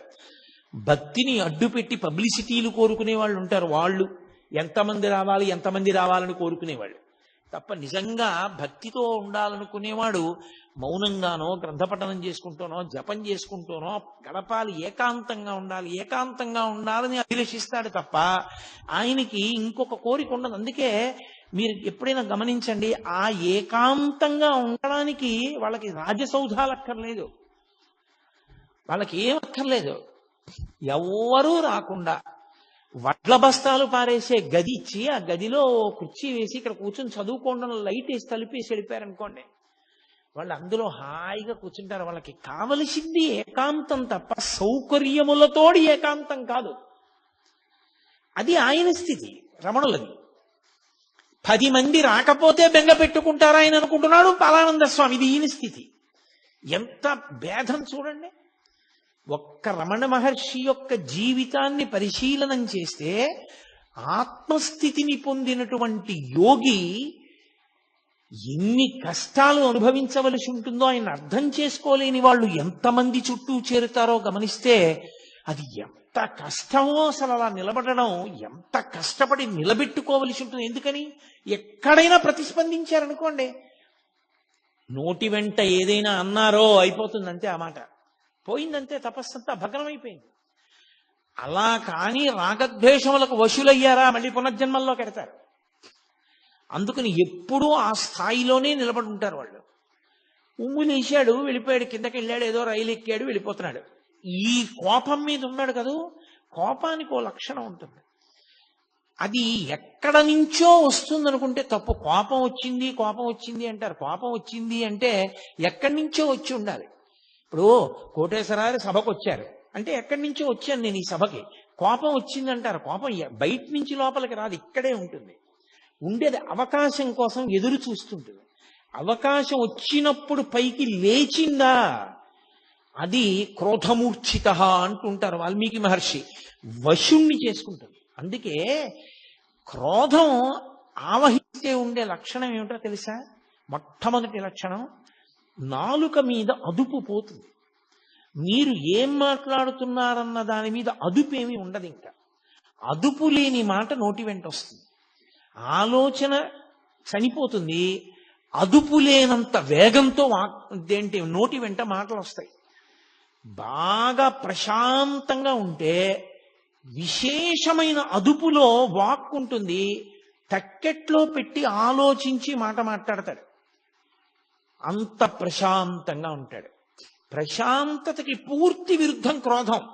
అది ఒకసారి వచ్చిందనుకోండి, ఎంత వేగంగా వచ్చిందో అంత వేగంగా వెనక్కి వెళ్ళదు. అది పట్టుకుని ఉంటుంది, చాలాసేపు పట్టుకుని ఊపుతుంది. దానికి ఆ లక్షణం ఉంటుంది. అందుకే మీరు చూడండి, ఎవరి మీదో చాలా కోప్పడి చాలా దెబ్బలాడి వెళ్ళిపోతున్నాడు అనుకోండి, మోటార్ సైకిల్ మీద వెళ్ళిపోతుంటే స్పీడ్గా వెళ్ళిపోతూ ఇలా ఇలా అనుకుంటూ తనలో తానే ఏదో ఇలా అనేసుకుంటుంటాడు. అంటే అలా అంటాడా నన్ను, నేను ఇలా అనవలసింది, వాడికి సిగ్గు లేదు, నేను ఇలా అన్నాను, ఇంకా ఇలా కూడా అనవలసింది అని ఇంకా ఇంకా తను ఎవరితో దెబ్బలాడాడో వాడు తను ఎదురుగుండా ఉన్నాడు అనుకుని మనసులో ఊగిపోతుంటాడు ఆ క్రోధంతో. అప్పుడే ప్రమాదాలు జరుగుతాయి. ఎందుకని అంటే బాహ్యము మీద ఏ విధమైన నియంత్రణ ఉండదు, జారిపోతుంది. అది సమస్త ఉపద్రవములకు కారణం. అందుకే తన కోపమే తన శత్రువు, తన శాంతమే తనకు రక్షదయ చుట్టంబౌ అని చిన్నతనంలో నేర్పుతారు. క్రోధ క్రోధకృత్కర్త విశ్వబాహుర్ మహీధర అని విష్ణు సహస్రం. కాబట్టి ఆయన రైలు ఎక్కాడు బాలానంద స్వామి. ఎవరో అక్కడ కొంతమంది పిల్లలు కూర్చుని ఉన్నారు. ఆ కోపంతో అహంకారము క్రోధము రెండూ ఒకదాంతో ఒకటి కలిశాయనుకోండి, ఇక మీరు వాడిని పట్టుకోలేరు. ఇక వాడు ఎవరి మాట వినడం. నేనింత వాణ్ణి అని కోపం వచ్చిందనుకోండి, ఆ తర్వాత మాట్లాడేటప్పుడు కూడా వీడంతా పనికి మాలినవాడు, వీడన్నా వినాలి కదా నా మాట అంటాడు. మీరు అందుకే చూడండి, కుటుంబ యజమానికి కోపం వచ్చి ఇంట్లో ఒకరిని దెబ్బలాడాడు అనుకోండి, ఏంటంటే అది అలాగా ఊరికే మన కొడుకే కదా ఏదో తప్పు చేశాడు, ఏడు అంతంత దెబ్బలాడు, నోర్మయ్యి నువ్వు కూడా చెప్పొచ్చేదానివా అంటాడు. అంటే నేను యజమానిని, అహంకారం. తనకెవరూ చెప్పకూడదు, తను తిడుతుంటే పడుతూ ఉండాలంటే అందరూ తప్ప తనే ఖచ్చితంగా ఉన్నాడు, ఎవరికి లేదా బుద్ధి. అహంకారము క్రోధము పెనవేసుకుపోయాయో ఇంకా తనకి తాను ఎంత కీడు తెచ్చుకుంటాడంటే చాలా తొందరగా పతనమైపోవడానికి మార్గం ఏది అంటే ఈ రెండు పెనవేసుకోవడానికి అవకాశం ఇవ్వడమే జీవితంలో. ఈ రెండు పెనవేసుకోవడానికి అవకాశం కానీ ఇచ్చేశాడా పడిపోతాడు. మీరు చూడండి, అందుకే సాధారణంగా కొంతమంది పేర్లైనా కనీసం చెప్పినప్పుడు మహానుభావుడండి అండం అలవాటు అయిందనుకోండి జీవితంలో, ఆయన మహానుభావుడండి అని ఇలా వెంటనే అనడం వచ్చిందనుకోండి, వాడు ఒబ్బిడవుతాడు జీవితంలో. అంటే ఆయన పేరు గుర్తొస్తే వీడికి అహంకారం వదిలేస్తూ ఉంటుంది. ఆయన ఎంత గొప్పవాడు అని మనసులో స్ఫురణకు వస్తుంది. వాడు పాడైపోతాడు అనుకున్నప్పుడు మీరు వెళ్ళి కనీసం ఆయన పేరు చెప్పచ్చు.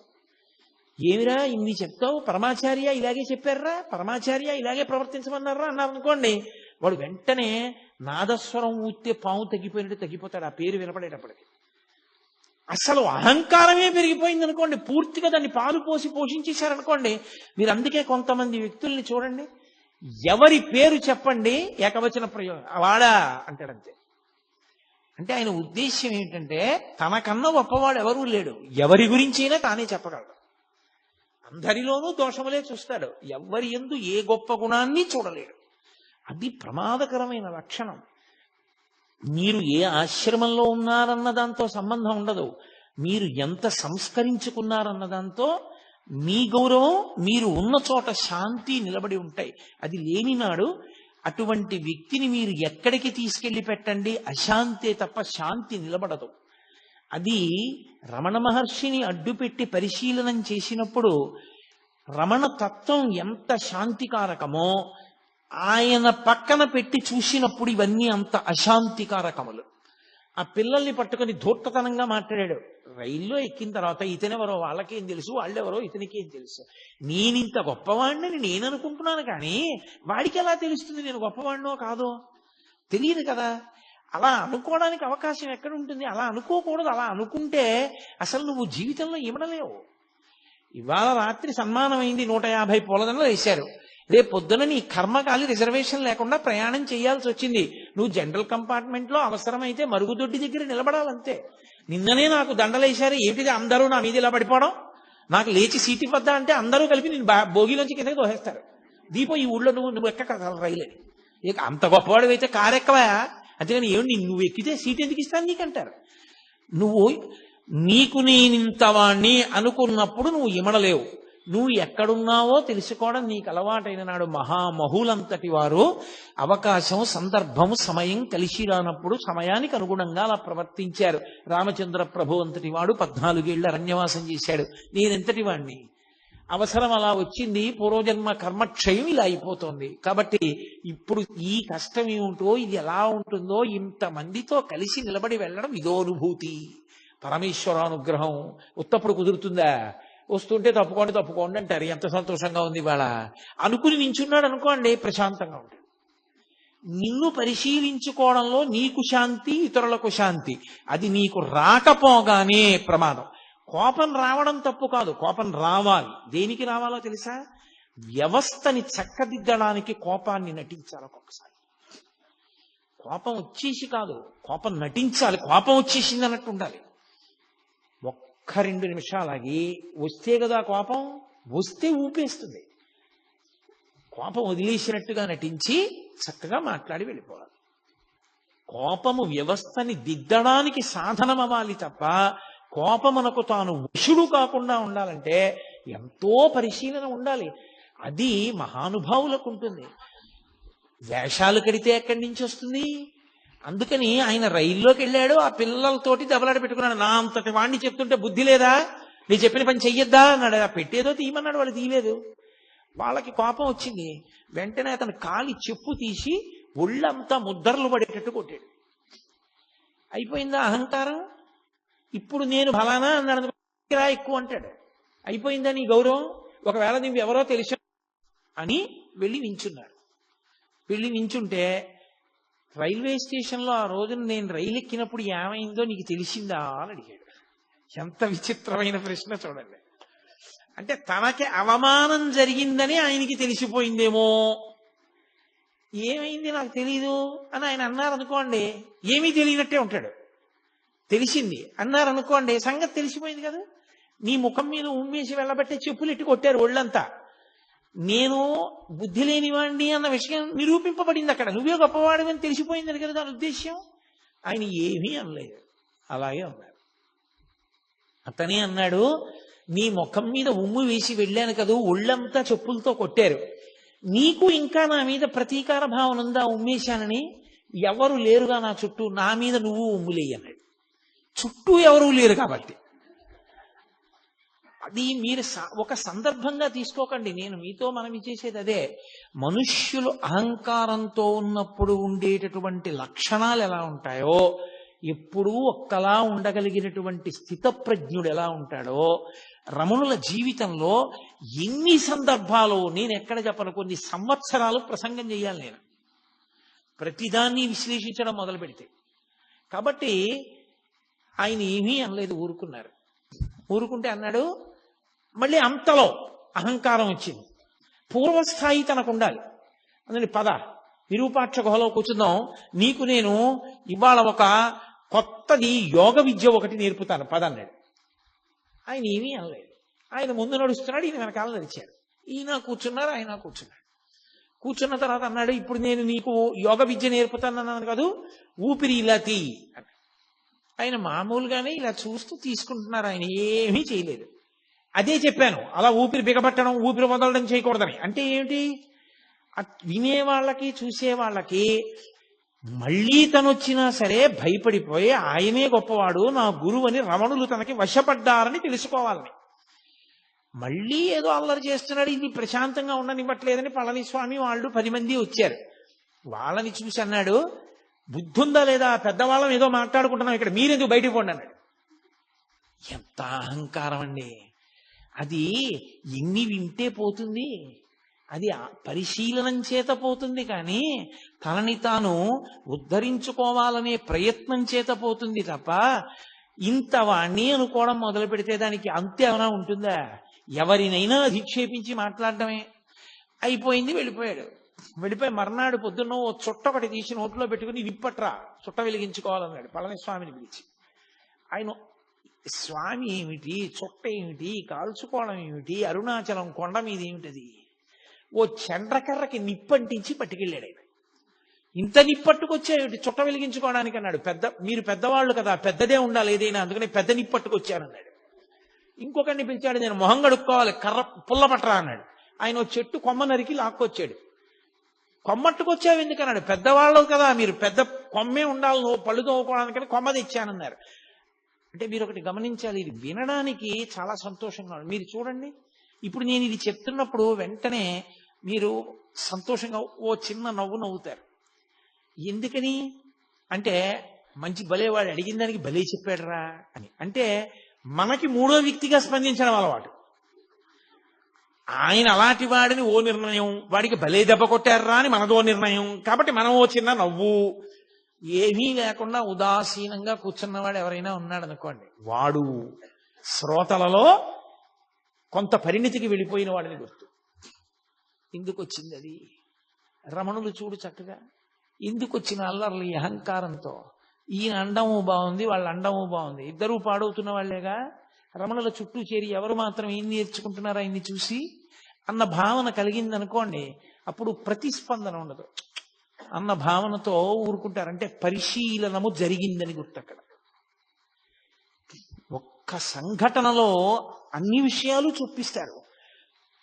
సరే కొంతకాలం అయింది, ఇక్కడ నన్ను ఎవరూ లక్ష్య పెట్టట్లేదన్నాడు, మళ్ళీ వెళ్ళిపోయాడు, మళ్ళీ వచ్చాడు, దిగంబరంగా వచ్చాడు. ఈసారి వచ్చి నేను దేహాభిమానం అంతా పోయింది నాకు, అందుకని నేను గోచి కూడా పెట్టుకోవట్లేదు అన్నాడు. అంటే ఆయన గోచి పెట్టుకున్నారు కాబట్టి అంతకన్నా నేను గొప్పవాడిని మళ్ళీ. ఇదో విచిత్రం లోకంలో ఎలా ఉంటుందంటే, ఒక్కొక్కడు అసలు నేను ఏమీ పట్టించుకోనండి అని చాలా గొప్పగా చెప్పుకుంటుంటాడు. ఏమీ పట్టించుకోకపోతే నువ్వు అది ఎందుకు చెప్పుకోను? నేనేమీ పట్టించుకోనన్నది ఎందుకు పట్టుకుంది నేను? అది పట్టుకోకూడదు కదా, నువ్వు నిర్లిప్తంగా ఉండాలి. నేనండి ఏమీ పట్టించుకోనమండి అని ఎంతో గొప్పగా చెప్తాడు దాన్ని తీసుకొచ్చి. లేకపోతే నాకు చాలా కోపం ఉండోయ్ అంటాడు. ఏడు అది అనా ఐశ్వర్యమా? సిగ్గుపడాలి నాకు చాలా కోపం ఉండోయ్ అని చెప్పడానికి. అది చెప్పుకోవడం కూడా ఏమిటి 10 మందిలోకి వచ్చి. అది రకరకాలుగా ఉంటుంది. నేను బట్ట కూడా కట్టుకోవట్లేదు, నాకు ఇప్పుడు దేహాభిమానం పూర్తిగా పోయింది అన్నాడు. పరమ అసభ్యంగా ప్రవర్తించాడు రమణ మహర్షి ఎదుట. ఏమైందో పరమేశ్వర శాసనం ఏమైందో, అతను ఇక అరుణాచల పర్వతం మీదకి ఎక్కలేదు, వెళ్ళిపోయాడు ఆ పోక.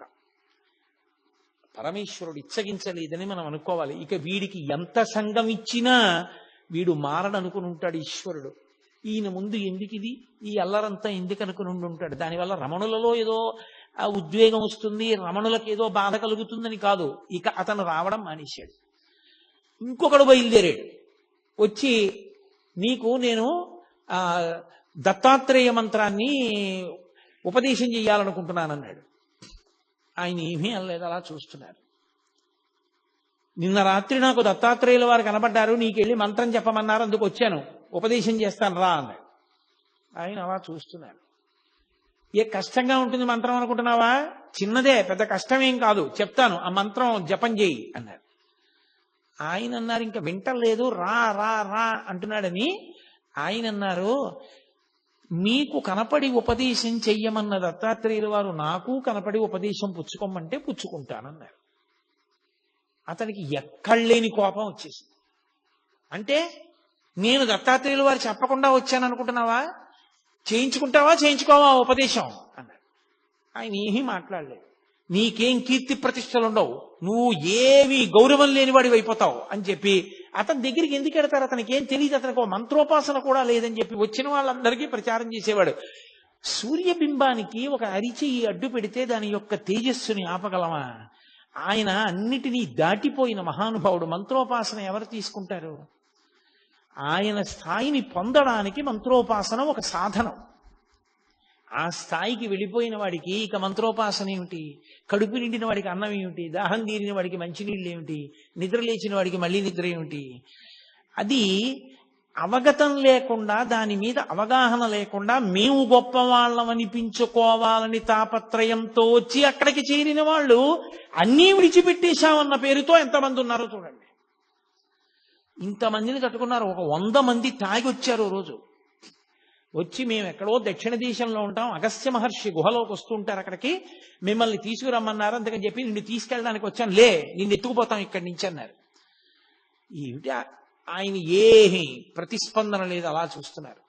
పళనిస్వామి వాళ్ళు అందరూ చుట్టూ కూర్చుని ఉన్నారు.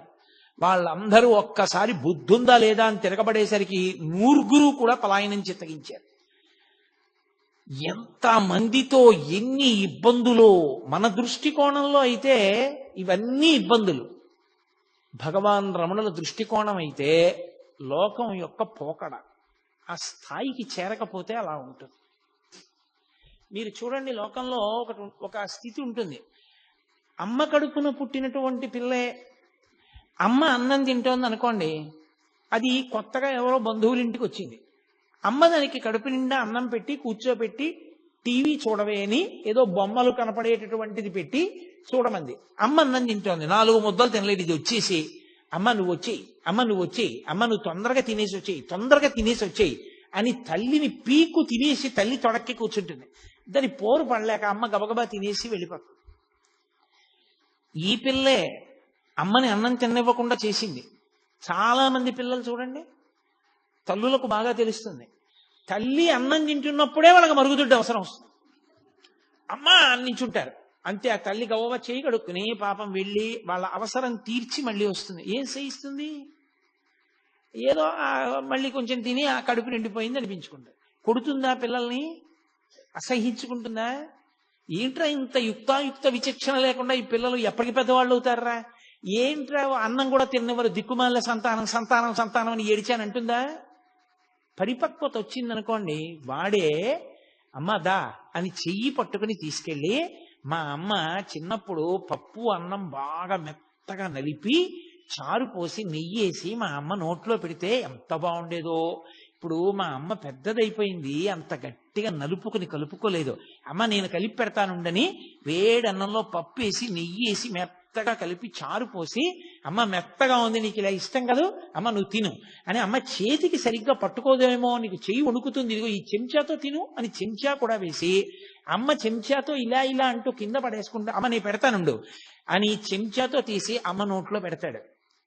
ఒకనాడు అమ్మ అన్నం తింటుంటే మరుగుదొడ్డికి అవసరం వస్తోందని అమ్మని తినకుండా చేసిన పిల్లాడే పరిపక్వత వస్తే కలుపుకోలేని అమ్మకి చారు బువ్వ కలిపి నోట్లో పెట్టాడు.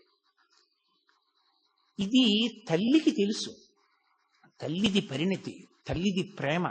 ప్రేమ చేత క్షమిస్తుంది తప్ప మనమందరం అంటాం నా కూతురి మీద నాకు ప్రేమ, అందుకని ఏమే సమయానికి అంటారు మీరు, దాన్ని అన్నం తిన్నవరా ఏమి అంటే నా కూతురి మీద నాకు ప్రేమ. నాన్నగారండి దాన్ని ఏమనకండి పర్వాలేదు నేను మళ్ళీ తింటాను కదా అంటుంది. కానీ నేను ఎక్కువ దెబ్బలాడాను అనుకోండి, నా మనవన్నో మనవరాలనో నా కూతురు తట్టుకోలేదు. అంటే నాకు మనవలు ఉన్నారనుకుంటున్నారేమో. లోకం పోకడ చూసి నేను నా తాతగా నా స్థానాన్ని నేను ఊహ చేస్తూ ఉంటాను. నేను తొందరపడకూడదు సుమా, ఇలా ఉంటుంది తల్లి స్థానం అని. కాబట్టి తల్లి ప్రేమ ఉంది కాబట్టి కదా వాడు పరిపక్వత పొందాడు. తల్లికి ఆ ప్రేమ లేదనుకోండి, అన్నం తినే వేళటికే పిలుస్తావురా అని చెప్పి రోజూ కొట్టేసింది అనుకోండి వాడిని, వాడు ఏమైపోయి ఉండేవాడు? వాడు జ్ఞాని లక్షణం పరిపక్వత లేని పిల్లల వంక చూసినటువంటి కన్న తల్లిని చూసినట్టు చూస్తారు తప్ప కష్టాన్ని భరించిన వాళ్ళలా వాళ్ళు చూడరు. వీడు ఇలా ప్రవర్తించాడు నేను ఎలాగో అలా భరించానని వాళ్ళు అనుకోరు. పరిపక్వత పొందలేదు, ఆ స్థాయి రాలేదు. పరమేశ్వరుడు అనుగ్రహించాలి. ఇటువంటి వ్యగ్రతలకి ద్వంద్వములకు లోను కాకుండుగాక, ప్రశాంతముగా ఉండుగాక అని నేను ఇందాక చెప్పానే. సినిమా చూస్తూ మనం పోలీస్ స్టేషన్కి ఎలా వెళ్ళాము అలా చూస్తూ ఉంటారు వాళ్ళు. అది అలా ప్రతిస్పందన లేకుండా పరిపూర్ణ ప్రేమతో అపరాధాలని మన్నించేస్తారు. కాబట్టే మళ్ళీ ఎప్పుడూ ఎక్కడా దాని గురించి చెప్పరు. ఏ తల్లి అయినా పెరిగిన ఏ పిల్లల గురించి అయినా, వీడి చిన్నప్పుడు ఇలా నన్ను ఇబ్బంది పెట్టేవాడిని కానీ, లేకపోతే చిన్నప్పుడు వీడికి జ్వరం వస్తే నేను అన్నం మానేశానని కానీ ఏ తల్లి అయినా చెప్తుందా? చెప్పదు. అదేమిటి ఆ చేయడం నా కర్తవ్యం, నా అదృష్టం తల్లిగా అంటుంది. తప్ప అది తన గొప్ప అనుకోదు. ఒక జ్ఞాని యొక్క స్థితి అంతే, అలాగే ఉంటుంది. ఈ మిడిమిడి పోకడంతా ఎక్కడుంటుందంటే ఈ మధ్యలో ఉన్న వాళ్ళ దగ్గరే ఉంటుంది. నేనేదో ఉద్ధరించేశాను, నేనేదో గొప్పవాడిని, వాడు నా చేత ఉద్ధరింపబడ్డాడు, వాడు నా మాట వినద్దా, వీడు నా మాట వినకుండా పోయాడు, వాడి మీదేదో కక్ష, వీడి మీదేదో ప్రేమ, ఇవన్నీ ఇంకా పరిపక్వత రానంతసేపే తప్ప అది వచ్చిన తరువాత లోకమంతటి పట్ల దయయే తప్ప ఇంకొక భావన ఉండదు.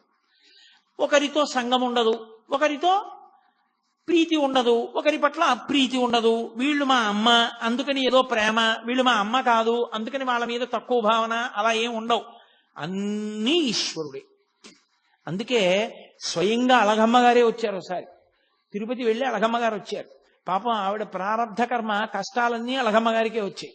ఆ పెద్ద కొడుకు నాగస్వామి శరీరం వదిలిపెట్టేశాడు.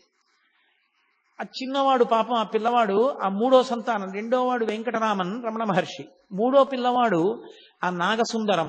ఆయన ఏదో ఒక దేవాలయంలో గుమాస్తాగా చేరి ఉన్న ఇల్లు కూడా అమ్మేసుకున్నారు. ఆ పిల్లవాడు కష్టపడి ఆ ఇంటినంతటినీ పోషిస్తుండేవాడు. ఏదో ఆవిడ తిరుపతి క్షేత్రానికి వచ్చి స్వామి దర్శనం చేసుకుని దగ్గర కదా అని అరుణాచలం వెళ్ళి ఈ పిల్లవాడిని చూసింది. చూసి ఎంతో ఏడిచింది. మొట్టమొదటిసారి వెళ్ళినప్పుడు ఎంత ఏడ్చిందో, 2 రోజులు కొడుకుని వచ్చి. మన చిత్రం ఏమిటో తెలుసా, పినతండ్రి కూడా గుర్తుపట్టలేదు. కానీ పెద్ద పెద్ద గోళ్లు పెరిగిపోయి ధూళి ధూసరమైన శరీరంతో గోచి పెట్టుకుని ఒక బండ మీద వెల్లకిలా పడుకుని ఉన్నారు. అలగమ్మ గారు వెళ్ళేటప్పటికి రమణ మహర్షి చూడగానే గుర్తుపట్టింది అలగమ్మ గారు. ఎంత ఏడ్చిందో, అంత తల కొట్టుకుంటున్నా ఏడుస్తున్న స్వామి మాత్రం పరమ ఉదాసీనంగా అలాగే ఉన్నారు. ఏ ప్రకంపనలు లేవు ఆయనలో, ఏ భావస్పందనలు లేవు. చుట్టూ ఉన్న వాళ్ళు అయ్యో అమ్మంటోందంత ఏడుస్తోంది, కనీసం జవాబు చెప్పద్దా అన్నారు. ఆయన నోటుతో మాట్లాడితే కదూ, ఓ కాగితం ఇమ్మని దాని మీద వ్రాశారు. కర్త ఎవరి ప్రారబ్ధానుసారం వారిని ఆడిస్తూ ఉంటాడు. మనం కావాలనుకున్నవి జరగాలని లేదు, జరగాలనుకున్న వాటిని మనం ఆపలేము. కాబట్టి ఏది ఎలా జరుగుతుందో దానిని అంగీకరించడమే సర్వ విధముల శ్రేయస్కరము. అదే మొట్టమొదటి ఉపదేశం. ఆయన జీవితంలో వ్రాతపూర్వకంగా కాని నోటితో కాని చేసిన మొట్టమొదటి ఉపదేశం అదే. కాగితం మీద వ్రాసి అలగమ్మ గారికి ఇచ్చారు. ఇక ఈ పిల్లవాడు రాడు, ఈ పిల్లవాడి యొక్క స్థాయి వేరని ఆమె స్థాయిలో ఆవిడ ఏమనుకుంటారు ఒక తల్లిగా, ఏమిటో కొడుకుని ఇంత కష్టపడ్డాను, పెంచాను, పెద్ద చేశాను, ఇలా అయిపోయాడు అనుకుని పాపం ఆవిడ వెళ్ళిపోయారు. ఆ తరువాతి కాలంలో మళ్ళీ ఆవిడికి ఇంకా జీవితం మీద విరక్తి వచ్చింది. విరక్తి రావడానికి కారణం కూడా భగవంతుడు అందుకే ఒక్కొక్కళ్ళకి ఒక్కొక్కటి ముందే ఇచ్చేస్తాడులా ఉంది. ఆవిడికి దక్షిణామూర్తి స్తోత్రం, వేదాంత స్తోత్రాలంటే ఇష్టం ఉండడం, ఎప్పుడూ వాటిని మననం చేయడం, ఆవిడికి కొన్ని వేల వేదాంత సంబంధమైన పాటలు నోటికొచ్చుట అలగమ్మ గారికి. అవన్నీ పాడుకుంటూ గడిపేవారు. ఆవిడ ప్రారంధం ఏమిటంటే ఆఖరికి ఆ మూడో కొడుకు నాగసుందరంకి పెళ్లి చేశారు. ఆ పెళ్లి చేస్తే పెద్దవాడు అసలు సంతానం లేకుండానే ఆయన శరీరం వదిలేశాడు నవయవ్వనంలో ఉండగా. ఇక మూడోవాడు పెళ్లి చేశారు, ఓ కొడుకు పుట్టాడు, భార్య చనిపోయింది. చనిపోతే పాపం ఆ చిన్న పిల్లవాడిని ఈయనేం పెంచగలడు, తీసుకెళ్లి మళ్ళీ పినతండ్రి గారి భార్య జానకి అమ్మాள் నెల్లియప్ప అయ్యర్ గారి భార్య జానకి అమ్మాళ్ళ గారికి ఇచ్చారు. ఆవిడ అప్పటికి వృద్ధురాలు అయిపోయింది. ఆవిడ ఏం పెంచగలదు పిల్లని. మళ్ళీ ఆ పిల్లాన్ని తీసుకెళ్లి ఆ పిల్లవాడి మేనత్త అలవేలుమంగ ఆఖరి పిల్ల, ఆ పిల్లకి ఇచ్చారు. ఆ పిల్ల ఏదో సాకుతోంది, ఎక్కడ చూసినా అప్పులు, తగిన ఉద్యోగమా లేదు, భార్య చచ్చిపోయింది, కొడుకునా ఎవరో పెంచుతున్నారు. అసలు ఎందుకు ఇంకా బతకాలనిపించింది ఆయనకి. ఈలోగా అలగమ్మ గారు మెల్లిగా కొడుకు దగ్గరికి వెళ్ళిపోయారు. ఇది ఒక విచిత్రమైన సంఘటన. భగవాన్ రమణుల జీవిత చరిత్ర మొత్తం మీద చాలా కాలం నాకు అనుమానం ఉండిపోయిన సందర్భం ఇదొక్కటే. ఆ తర్వాత నాకు పరమేశ్వరానుగ్రహం వల్ల యథార్థంగా చెప్పాలంటే రమణ మహర్షి ఒక వ్యక్తి రూపంలో అనుమానాన్ని తీర్చారు. అప్పటి వరకు నాకు ఇది ఎందుకు అలా జరిగింది అని అర్థమయ్యేది కాదు. అలగమ్మ గారు కొడుకు దగ్గరికి వెళ్ళిపోతానని చెప్పి అరుణాచలం వెళ్ళిపోయి అరుణాచలంలోనే ఒకరి ఇంట్లో ఉండేవారు. ఆవిడికి విరూపాక్ష గుహలోనే ఉండాలి కొడుకుతో అని కోరిక. కూతురు అలమేలమంగ అడిగిందమ్మా మా ఇంటికి వచ్చేసేయమ్మా మాతో ఉండమని. అయినా కూడా కొండ మీదకి వెళ్ళిపోయి సరే పెద్ద ఆవిడ ఉన్నంత కాలం ఉండదు, ఇంకా ఆవిడ కిందెందుకని ఆవిడ్ని కూడా విరూపాక్ష గుహకి తీసుకొచ్చేశారు. అది చిన్న గుహ, బయటకు చిన్న గదిలా ఉంటుంది, లోపల గుహ ఉంటుంది. అక్కడే ఈవిడే ఉండేవారు. అక్కడ ఈవిడిది ఆచారం, సంప్రదాయం, తడి పొడి మడి మైల ఆచారము ఈవిడిది. ఆయనేమో అగ్నిహోత్రం, మహాజ్ఞాని, ఆయన అన్నిటికీ అతీతుడు. ఆయన దగ్గరికి వచ్చి ఒకప్పుడు ఒక వ్యక్తి ఏడిచాడు, నేను ఎన్ని కష్టాలు పడుతున్నానో నేను చేసిన పాపాలేనని. ఆఖరికి విని విని విని విని విని ఎప్పుడూ మాట్లాడని భగవాన్ రమణులు అన్నారు, అన్ని పాపాలున్నాయా నిన్ను బాధపెట్టడానికి అన్నారు. చాలా పాపం చేసేసానన్నాడు. నాకు ఇచ్చేస్తావా, పుచ్చేసుకుంటానో, అప్పుడు నీకు శాంతమా అన్నారు. ఇచ్చేస్తాను, పుచ్చేసుకుంటారా అన్నాడు. ఇచ్చేసేయి అన్నాడు. అయితే నీళ్లు పోసి ధార పోసి నేను పుచ్చేసుకుంటాను ఆ పాపాలన్నారు. ఆయన చేతులు చాపారు, అతను నీళ్లతో ధార పోసేశాడు. నా పాపాలన్నీ నీకు ఇచ్చేస్తున్నాను. ఆయన పుచ్చేసుకున్నారు. పుచ్చేసుకుంటే ఏమైనా అయిపోయిందా? ఇప్పుడు ఆయన్ని పాపాలు బాధిస్తాయని మీరు అనుకుంటున్నారా? ఒక్క విషయం గుర్తుపెట్టుకోవాలి. ఒక కొవ్వొత్తి వెలుగుతోంది అనుకోండి, దాని మీద నేను నీటి బుట్టు వేశాను అనుకోండి, కొవ్వొత్తి నిధనం అయిపోతుంది. పొయ్యి వెలుగుతోంది అనుకోండి, నేను చారెడు నీళ్లు తీసి ఇలా అన్నాను అనుకోండి, మంట నిధనం అవుతుంది. ఒక ఇల్లు కాలిపోతోంది అనుకోండి, పోనీ అమంగళకరమైన మాట ఎందుకు, అరణ్యంలో దావానలం వ్యాప్తి చెందింది అనుకోండి, పెద్ద మంట, అరణ్యం కాలిపోతోంది అనుకోండి, నేను వెళ్ళి చారెడు నీళ్లు తీసి చల్లాను అనుకోండి, మంట ఏమైనా నిధనం అవుతుందా? ఈ నీళ్లు కాలిపోతాయి. నీరు నిప్పు నార్పాలి, కానీ అంత మంటలో చారెడు నీళ్లు పడితే మరిగి ఆవిరైపోతాయి, కాలిపోతాయి. అవి ఆర్పవలసిన నీరు కాలిపోయింది మంటలో. ఎందుకని? మంట పెద్దది, నీరు తక్కువ. రగిలిపోతున్న జ్ఞానాగ్ని పరమేశ్వర స్వరూపం అది. అది పాపాలు పుచ్చుకుంటే మాత్రం దాన్ని ఏమైనా చేస్తాయా? దగ్ధమైపోతాయి అంతే. ఇంకొకరికి శాంతినివ్వడానికి పాపాలు పుచ్చేసుకున్నారంతే మహానుభావులు. అంతటి ద్వంద్వాతీత స్థితి. రమణుల పేరు చెప్తే చాలు గురువుల యొక్క అనుగ్రహం కలుగుతుంది, అరుణాచలేశ్వరుడి యొక్క అనుగ్రహం కలుగుతుంది. సాక్షాత్ సుబ్రహ్మణ్యావతారం. అంతటి మహానుభావుడు గుహలో కూర్చునుండగా కావ్యకంఠ గణపతి ముని ఒక్కరే ఉన్నారు. ఒక్కరే ఉండగా 6 జ్యోతులు ఆయన యొక్క తలని, నుదిటిని తాకి ఆయనలో లీనమైపోవడం చూసి ఒళ్ళు గగురు పొడిచింది కావ్యకంఠ గణపతి మునికి. 6 జ్యోతులైన నుదురిని తాకి ఐక్యం అయ్యాయంటే ఇది షణ్ముఖ స్వరూపం, సుబ్రహ్మణ్య స్వరూపం అని నిర్ధారించారు. అలగమ్మ గారికి పాపం మడి మైల, ఆవిడ తాపత్రయం ఆవిడిది, ఆవిడ ఆచారం ఆవిడది, అది తప్పు అని మాత్రం అనకూడదు సుమండి. నేను మీతో తరచుగా మనవి చేస్తున్నాను, జ్ఞానికి ఇవే ఉండవు. జ్ఞాని వీటన్నిటికన్నా అతీతమైన స్థాయిలో ఉంటాడు, ఏ ప్రతిస్పందన ఉండదు. కానీ రమణ భగవానుల్ని చూసి మీరు కూడా అంటే మనం కూడా అలా ఉందాం అనుకుంటే తప్పు. ఆ స్థాయికి చేరకుండా అలా చేయకూడదు, చాలా పొరపాటు, అలా ఉండకూడదు. ఆవిడ ఉల్లిపాయ వేనిచ్చేవారు కాదు, ఉల్లిపాయ వేకండి, ఉల్లిపాయ తినకూడదు అనేవారు. ములక్కాడ పట్టుకొస్తే ములక్కాడ వేనిచ్చేవారు కాదు. భిక్షాన్నం ఏమిటని ఆవిడే పోయి పెట్టుకుని వండుకుంటూ ఉండేవారు. నేను పెట్టుకుంటాను కొడుకు అంటుండేవారు. రమణులు ఆవిడ్ని చూసి పరిహాసం ఆడేవారు. మా అమ్మ మోక్షానికి ఎడుతూ ఉంటే ఉల్లిపాయలు పర్వతాలై అడ్డుపడిపోతాయి, ములక్కాడలు అరణ్యాలు అయిపోయి చిక్కుపోతుంది, అందుకని మా అమ్మ తిందంటుండేవారు. ఆవిడ నేను అమ్మని కాబట్టి నేను పెడితే తినాలి, నాతో మాట్లాడాలనేది. ఆయన అనేవారు, ఎవరు అమ్మ? నాకు అందరు అమ్మలే తప్ప నువ్వు ఒక్కదానివే నాకు అమ్మవి కావు, నాకు లోకమంతా తల్లులే అనేవారు. ఆయన దృష్టికోణం అది. అలా రమణుల గురించి చదివి నేను అనకూడదు, నేను మా అమ్మని గౌరవించాలి, మా అమ్మకి నమస్కారం చేయాలి. అవునమ్మా నువ్వు నా తల్లి అనాలి. నేను ఇంకా రమణుల స్థాయికి పొందలా. రమణుల స్థాయిని పొందిన నాడు నేను అలా మాట్లాడాలని ప్రయత్నం చేయక్కర్లా, ఆ మాట అప్పుడు అదే వస్తుంది. అంతేకాని జ్ఞానిని చూసి ఎన్నడూ అనుకరించరాదు. రమణులు అన్నారు కదా అని అనే ప్రయత్నం చేయకూడదు, అది చాలా పొరపాటు. ఇవాళ చాలా చోట్ల చాలా మంది చేసే పెద్ద పొరపాటు అక్కడే చేస్తారు. అలా చేయకూడదు. జ్ఞానిని అనుకరిస్తే భంగపాటు పొందుతారు. ఎందుకో తెలుసా? మీ అనుష్ఠానం పోతుంది. జ్ఞాని కాకుండా జ్ఞానిలా ప్రవర్తిస్తే పరమ ప్రమాదం. ఏది? రమణులు అన్నారు, నువ్వు అన్నావు తల్లిని, రమణులు భిక్షాన్నం తింటారు, నువ్వు తింటావా? రమణులని జటాస్వామి ఆ తర్వాత బాలానంద స్వామి అలా ప్రవర్తించిన ఆయన అలా ఉండగలరు, నువ్వు ఉండగలవా? ఉండగలిగితే అలా కూడాను. జ్ఞాని స్థితిని చూసి జ్ఞాని ఎలా ఉన్నాడో అలా నువ్వు ఉండే ప్రయత్నం చేస్తే చాలా ప్రమాదం వస్తుంది. అలా ఎప్పుడూ చేయకూడదు. ఆచారకాండే. రమణులు అలా అన్నారు అంటే అది ఆయన స్థాయి. అటువంటి భగవానుల దగ్గరికి ఒకప్పుడు కావ్యకంఠ గణపతి ముని వచ్చారు.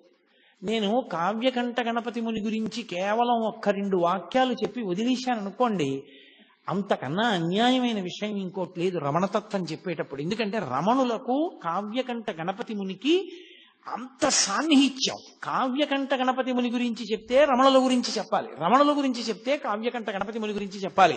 ఇద్దరిని విడదీసి ఇద్దరి జీవితాలు వేరు వేరు, ఆయన గురించి ఆయనలా చెప్తాను, ఈయన గురించి ఈయనలా చెప్తానంటే అసలు చెప్పడం కుదరదు, పరిపూర్ణం అవ్వదు. అందుకే నేను ప్రత్యేకంగా రేపటి రోజున కావ్యకంఠ గణపతి ముని, భగవాన్ రమణులు, వాళ్ళిద్దరి విశేషాల్ని రేపటి రోజున మీతో మనవి చేస్తాను. ఇవాళ ఒక్క విషయమే చెప్తాను. కావ్యకంఠ గణపతి ముని విఘ్నేశ్వరుడి యొక్క అనుగ్రహం చేత జన్మించిన కారణ జన్ముడు, మహావిద్వాంసుడు. ఆయన అపారమైనటువంటి శిష్యులు ఆయనకి. ఆయన ఒకసారి రమణుల దగ్గరికి వచ్చారు. వచ్చి తపస్సనగా ఏమి అని అడిగారు. నాకు నిజంగా తెలుసుకోవాలనుంది, మంత్రజపంతో తపస్సుని పొందాలి అంటే ఏం చెయ్యాలి, జపంలో ఏది తపస్సు అని అడిగారు. అంతటి మహావిద్వాంసు. రమణ మహర్షి అన్నారు, నోరు విప్పి మాట్లాడారు. మంత్రజపం చేసినప్పుడు ఆ మంత్రం యొక్క స్వరం ఎక్కడ నుంచి బయటికి వస్తోందో ఆ మూల స్థానంలోకి లయమైపోవడమే జపం. మాట మాట్లాడుతున్నప్పుడు ఆ మాటలన్నీ ఎక్కడ ఉత్పత్తి అవుతున్నాయో ఆ ఉత్పత్తి అవుతున్న స్థానంలోకి లయమైపోవడమే తపస్సు. దీనికే తపస్సు అంటారన్నారు. అనగానే వెంటనే సంస్కృతంలో రమణ పంచకం చదివారు కావ్యకంఠ గణపతి ముని. చదివి, మహానుభావ, ఎన్నో గ్రంథాలు చదివాను కానీ ఇలా చెప్పిన వాణ్ణి నేను చూడలేదు. వెంకటరామన్ అని పిలుస్తున్నారు. కాదు, ఈయనకి నేను సరి అయిన పేరు ఇప్పుడు నేను ఉంచుతున్నాను. ఇక ఇవాళ నుంచి ఇన్ని అందరూ రమణ మహర్షి అని పిలవండి. ఈయన రమణ, లోకములను రమింపచేస్తారు. కాబట్టి మహర్షి. ఎందుకు మహర్షి అంటున్నానంటే, ఊర్ధ్వరేతస్కుడై, శాపానుగ్రహ సమర్థుడై, ఇంద్రియములను గెలిచినటువంటి వాడై, పరమేశ్వర తత్వాన్ని జీర్ణం చేసుకున్నవాడై, బ్రహ్మమును తెలుసుకుని బ్రహ్మముగా నిలబడినవాడు. కాబట్టి త్రికాల వేది కనుక ఇన్ని మహర్షి అని పిలుస్తున్నాను. భగ, అది ఉన్నవాడు భగవానుడు, పరమేశ్వరుడు అని పిలుస్తాం. భగము అంటే 6 ఉండాలి.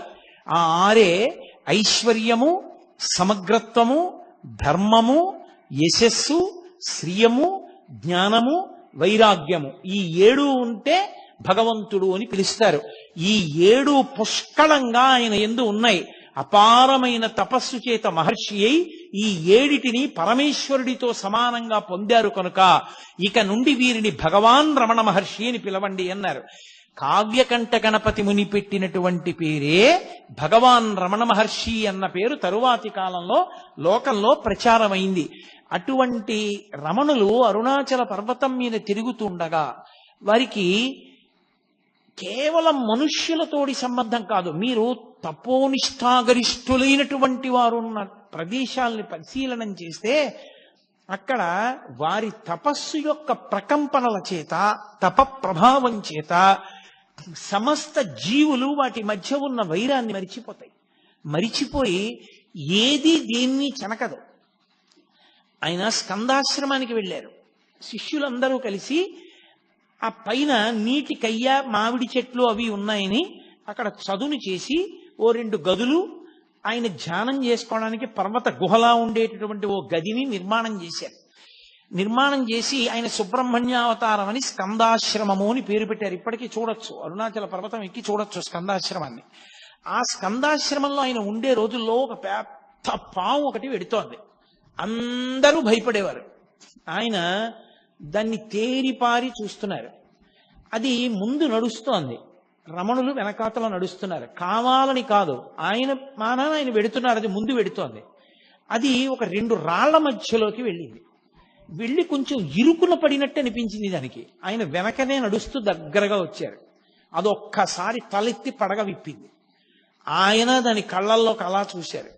అది పడగ వాల్చేసి ఆయన పాదాల దగ్గరికి వచ్చింది. అది అప్పటి నుంచి రమణ మహర్షి శరీరం మీద ఎక్కి తిరిగే ప్రయత్నం చేస్తుండేది. అది ఆయన కాళ్ళు పట్టుకొని కాళ్ళు ఎక్కాలని చూసేది. ఏది? ఒక భయంకరమైన సర్పం. ఆయన దగ్గరకు వస్తే సమస్త ప్రాణులు శాంతి పొందేవి. ఆయన సోఫాలో కూర్చుని ఉండగా ఒక ఆయన 2 చిరుతపులి పిల్లల్ని తీసుకొచ్చాడు. అవి అకస్మాత్తుగా ఎగిరి సోఫా మీదకి ఎక్కితే 2 చిరుతపులి పిల్లలు ఏమవుతాయో అనుకున్నారు. ఆయన రెండిటిని దగ్గరికి తీసుకుని 2 చిరుతపులి పిల్లల మీద చేతులు వేశారు. అవి పిల్లి పిల్లల్లా కళ్ళు మూసుకుని ఆయన తొడ మీద తలలు పెట్టుకు పడుకున్నాయి. దాన్ని ఫోటోలు కూడా తీశారు కొంతమంది ఆ కాలంలో. అవి చాలా అలభ్యం, చాలా కష్టం మీద దొరుకుతాయంటారు. అలాగే కోతులలో తెగలు ఉంటాయి. ఒక తెగకి ఇంకొక తెగకి పడదు. 2 తెగలు దెబ్బలాడుకుని విపరీతంగా కొట్టుకునేవి. కోతికి కృతజ్ఞత ఎక్కువ, కోతి కృతజ్ఞత ప్రకటించదు. అది దాని లక్షణం, దాని లక్షణాల్లో ఒకటి కోతికి. అది 2 తెగలు దెబ్బలాడుకుని రమణులు విరూపాక్ష గుహ బయట ఉండగా వచ్చి చెట్ల మీద కూర్చుని ఇటువైపు కొన్ని వేల కోతులు, అటు కొన్ని వేల కోతులు కూర్చుని కిచకిచలాడుతూ దీని రాజు దాని రాజు పరస్పరం చాడీలు చెప్పుకునేవి. ఇటు తిప్పి వినేవారు. ఆఖరికి మీరు ఇలా దెబ్బలాడుకోకూడదు, నీ తప్పే, క్షమార్పణ చెప్పు, వెళ్ళిపోండి అంటే అది కిచకిచలాడి వెళ్ళిపోయేవి. ఆయనకి ఎలా అర్థమయ్యేది? కోతి కిచకిచలాడితే ఆయనకి ఎలా తెలుసు? అన్ని వేల కోతులు తీర్పుగా ఆయన దగ్గరికి ఎందుకు వస్తాయి అంటే, మనిషి యొక్క మనసులో ఉన్న భావాలు అర్థం చేసుకోవడానికి భాష ఏమో కానీ ఆ మనసు కూడా భావాన్ని ఏ ఆత్మ ప్రకాశం వల్ల పొందుతుందో ఆ ఆత్మగా నిలబడగలిగిన వాడికి ఎదుటి ఆత్మలోని భావనలు ఎందుకు తెలుసుకోలేడు? అందుకని ఆయనకి ఇంకా భాషతో సంబంధం ఉండేది కాదు. ఒకప్పుడు ఆయన ఆశ్రమంలో ఉన్నప్పుడు నేపాల్ దేశం నుంచి ఆ రాజుగారి యొక్క సామంతరాజు వచ్చి నేను రమణ మహర్షితో మాట్లాడాలన్నాడు. నీకు తమిళం వచ్చా అన్నారు. తమిళం రాదు, గోర్ఖా భాష మాట్లాడతాడు ఆయన. గోర్ఖా భాష మహర్షికి రాదన్నారు. నేను మాట్లాడతానన్నాడు. రమణ మహర్షి వచ్చి సోఫాలో కూర్చున్నారు. ఈయన వెళ్ళి గోర్ఖా భాషలో ఏవేవేవో అడిగాడు.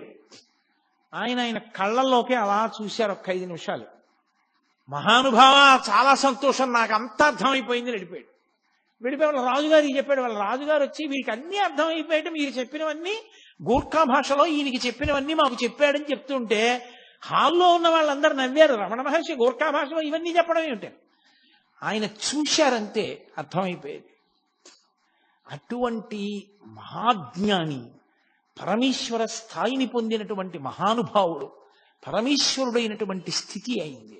అందుకే ఒకానొకప్పుడు ఒక తెగకంతటికి రాజుగా ఉంది కొంతకాలం ఒక పెద్ద కోతి. దాన్ని తరిమేసాయి కోతులన్నీ, దానికి పదవి పోయింది. 2 అనుచరులు మాత్రం పాపం పాతరాజు గారన్న బెంగతో ఎప్పుడూ అనుసరించి వస్తుండేవి. దానికి ప్రాణోత్క్రమణం అయిపోయే సమయం ఆసన్నమైంది. అది వచ్చి విరూపాక్ష గుహ ముందు తిరుగుతోంది. రమణ మహర్షి చూసి జాలేసి దాన్ని ఇలా 2 చేతులతో ఎత్తి తీసుకెళ్లి ఒళ్ళో పడుకోబెట్టుకున్నారు. దానికి మెడవాలిపోయి పళ్ళు గిటకరిస్తుంటే దాన్ని ఇటు తొడమించి బరువుకిటు తిప్పుకుంటుంటే దాని పళ్ళు ఆయన శరీరం మీద గీరుకుని మచ్చలు పడ్డాయి. అది ఆయన తొడ మీదే ప్రాణం వదిలింది. ఇది సిద్ధ పురుషుడు, అందుకనే అరుణాచల పర్వతం మీద తిరిగి ఇది ఇలా శరీరం విడిచిపెట్టింది, దీనికి విభూతి అలంకారం చేసి బొట్టు పెట్టి దీన్ని తీసుకెళ్లి గొయ్యి తీసి కర్పూరం వేసి ఖననం చెయ్యండి అని ఒక సన్యాసిని ఖననం చేయించినట్టు ఖననం చేయించారు. ఒక కుక్క ఉండేది, అది దేవదాసి ఇంటికెళ్ళి పలహారం చేసేది. దేవాలయ ప్రసాదం అన్నం తినేది, దేవాలయంలో పడుకునేది. ప్రతిరోజు వచ్చి రమణ మహర్షులు ఉన్నటువంటి విరూపాక్ష గుహ ముందు నమస్కారం చేసి వెళ్ళిపోయేది. అది శరీరం విడిచిపెట్టినప్పుడు అలాగే చేయించారు. ఆయన దగ్గరికి ఎన్ని ప్రాణులో ఒక కుంటి కోతి ఒకటి ఉండేది. అది ఆయన అన్నం తింటుంటే అది అన్నం తినేది. అది వచ్చేది, ఒక గిన్నెలో దానికి అన్నం పెట్టేవారు. ఆయన తినడం మొదలెట్టితే అది తినడం మొదలెట్టేది. కోతికి నిలకడ ఉండదు, అటు ఇటు నడిచి పరిగెట్టి పోసేస్తుంది. ఒక మెతుకు కింద పోయకుండా తినేది. ఒక రోజున అన్నం కింద పడేసింది. అది ఏమి ఇవాళ నీ బుద్ధి ఇలా తయారైంది, అన్నం కింద పడేశావు అన్నారు ఆయన. దానికి కోపం వచ్చి రమణ మహర్షి కంటి మీద కొట్టింది. ఆయన నువ్వు నా దగ్గరికి రావద్దన్నారు. అది ఏడుస్తూ వచ్చి ఒక వారం రోజులు పోయిన తర్వాత అన్నం తినడం మానేసి బతిమాలుకుంది ఆయన కాళ్ళ దగ్గర కూర్చుని, నన్ను మళ్ళీ మీ ఒళ్ళోకి తీసుకోండి, నాకు అన్నం పెట్టండి అని. ఆయన అన్నం పెడితే అది కలిసి అన్నం తినేది. అది ఒకానొకప్పుడు కోతులందరికీ రాజు అయింది. ఆయన అన్నారు నోటితో, నువ్వు ఒకనాడు రాజు అవ్వాలే కోతులకి అన్నారు. అది నిజంగా రాజు అయింది. వాళ్ళు ఎన్నుకుంటారట కోతుల జాతుల్లో కూడా. ఎందుకని అది వచ్చి భగవాన్కి స్కందాశ్రమంలో ఉండగా వచ్చి నమస్కారం పెట్టుకుంది. నమస్కారం పెట్టుకుంటే ఆయన అన్నారు, అన్నం తినన్నారు. అంటే అది తిననని చెప్పి సంజ్ఞ చేసి వెళ్ళి చెట్టు మీద కూర్చుంది. 20 రాణులు. వానర జాతిలో ఏంటంటే అంతవరకు ప్రభువుగా ఉన్నవాడి రాణులు కొత్త ప్రభువుకి రాణులు అయిపోతారు. అందులో అది రాణులతో కూర్చునుంది. అందులో అక్కడ అన్నం తింది. ఆ తర్వాత ఇన్ని ప్రాణులు, ఒక ప్రాణి కాదు.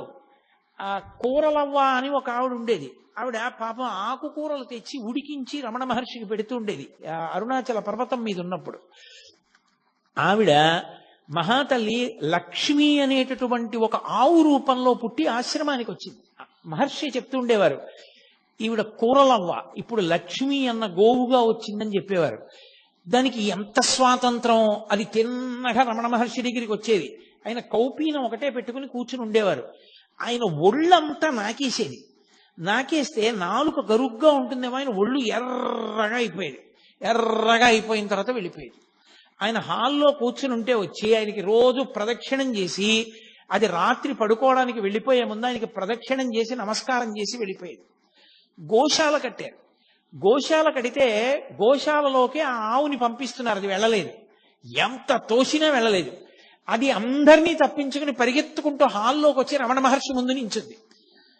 ఆయనకు అర్థమైంది, ఓ నేను గృహప్రవేశం చేస్తున్నాను గోశాలలోకి, మీరు లేకపోతే ఎలా రమ్మంటోందని.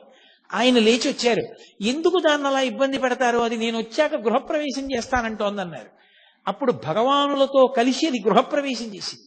దానికి అంత చేరిక, ఎంతమందిలో ఉన్నా సరే అది టీవీగా నడిచి వచ్చి రమణ మహర్షి దగ్గరికి వచ్చి ఆయన్ని నాకేసి ఆయనకి ప్రదక్షిణం చేసి నమస్కారం చేసి వెళ్ళిపోయేది. ఆఖరణ దానికి ప్రాణం పోయేటప్పుడు కూడా అలాగే ఉగ్గపట్టుకుంది ప్రాణాలు.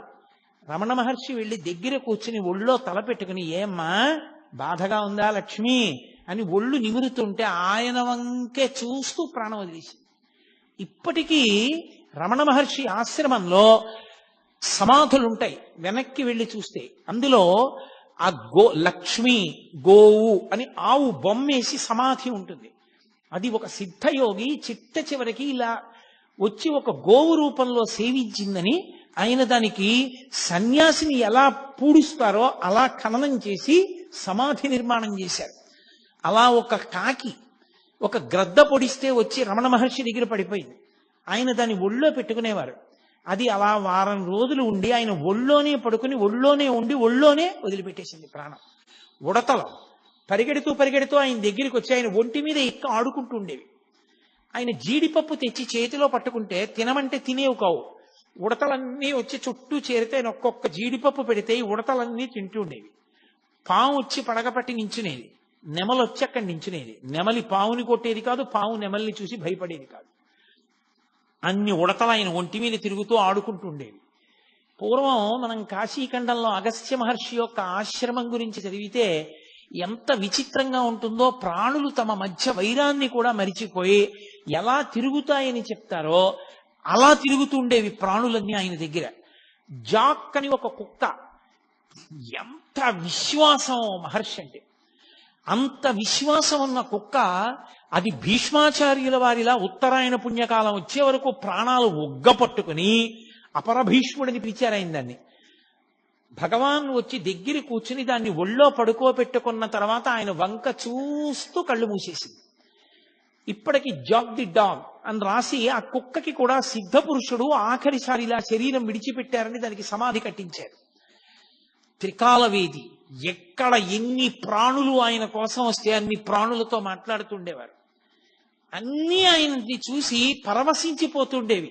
ఇన్ని ఆయన చుట్టూ చేరుతుండేవి.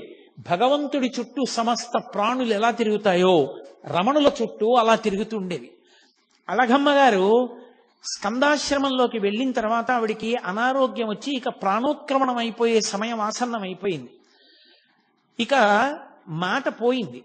ఆవిడ్ని పడుకోబెట్టి ఇప్పటికీ ఉంటుంది ఆ గది. అలఘమ్మ గారికి మోక్షం ఇచ్చిన గది అని రాసుంటుంది. మనం లోపలికి వెళ్ళి చూడొచ్చు. ఆ గదిలో అమ్మ దగ్గర కూర్చుని అమ్మ గుండెల మీద కుడి చేయి పెట్టి అమ్మ తల మీద ఎడం చేయి పెట్టి పట్టుకున్నారు. తెల్లవారుజామున కూర్చున్న వ్యక్తి రాత్రి 8 గంటలకి లేచారు.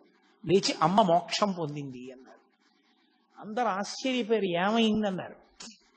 అమ్మ చేసుకున్న కర్మల వల్ల వాసనాబలం వల్ల కొన్ని వేల జన్మలు ఎత్తాలి. ఆ కొన్ని వేల జన్మల్ని అమ్మతో సూక్ష్మ రూపంలో అనుభవింపచేసేశాను. సూక్ష్మ శరీరంతో అనుభవించేసింది. కర్మలన్నీ నశించిపోయాయి.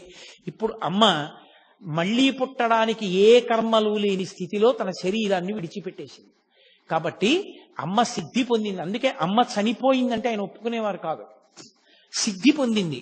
కాబట్టి ఒక సన్యాసి శరీరాన్ని ఎలా ఖననం చేస్తారో అలా ఖననం చేద్దామన్నారు. 8 గంటలకి, నేను అదే మీతో చెప్తున్నది, ఒక జ్ఞానికి చెల్లుతుంది, మనకి చెల్లదు. వెంటనే 8 గంటలకి ఆయన అమ్మగారి శవం దగ్గర నుంచి లేచొచ్చి కూర్చుని అన్నం తిన్నారు. ఆయనకి జ్ఞానికి విధి నిషేధము ఉండవు. సామాన్య సాధకుడు అలా కాదు, అలా చేయడానికి వీలు లేదు. రమణ మహర్షి జీవితాన్ని చదివి రమణ మహర్షి యొక్క స్థితిని అర్థం చేసుకునే ప్రయత్నం చేయండి తప్ప రమణులు చేసినవి అనుకరించే ప్రయత్నం ఎప్పుడూ చేయకూడదు. అది ఏదో నాటకంలో పాత్ర వేసినట్టు ఉంటుంది తప్ప నిజ జీవితంలో ఎదగడం మాత్రం కాదు.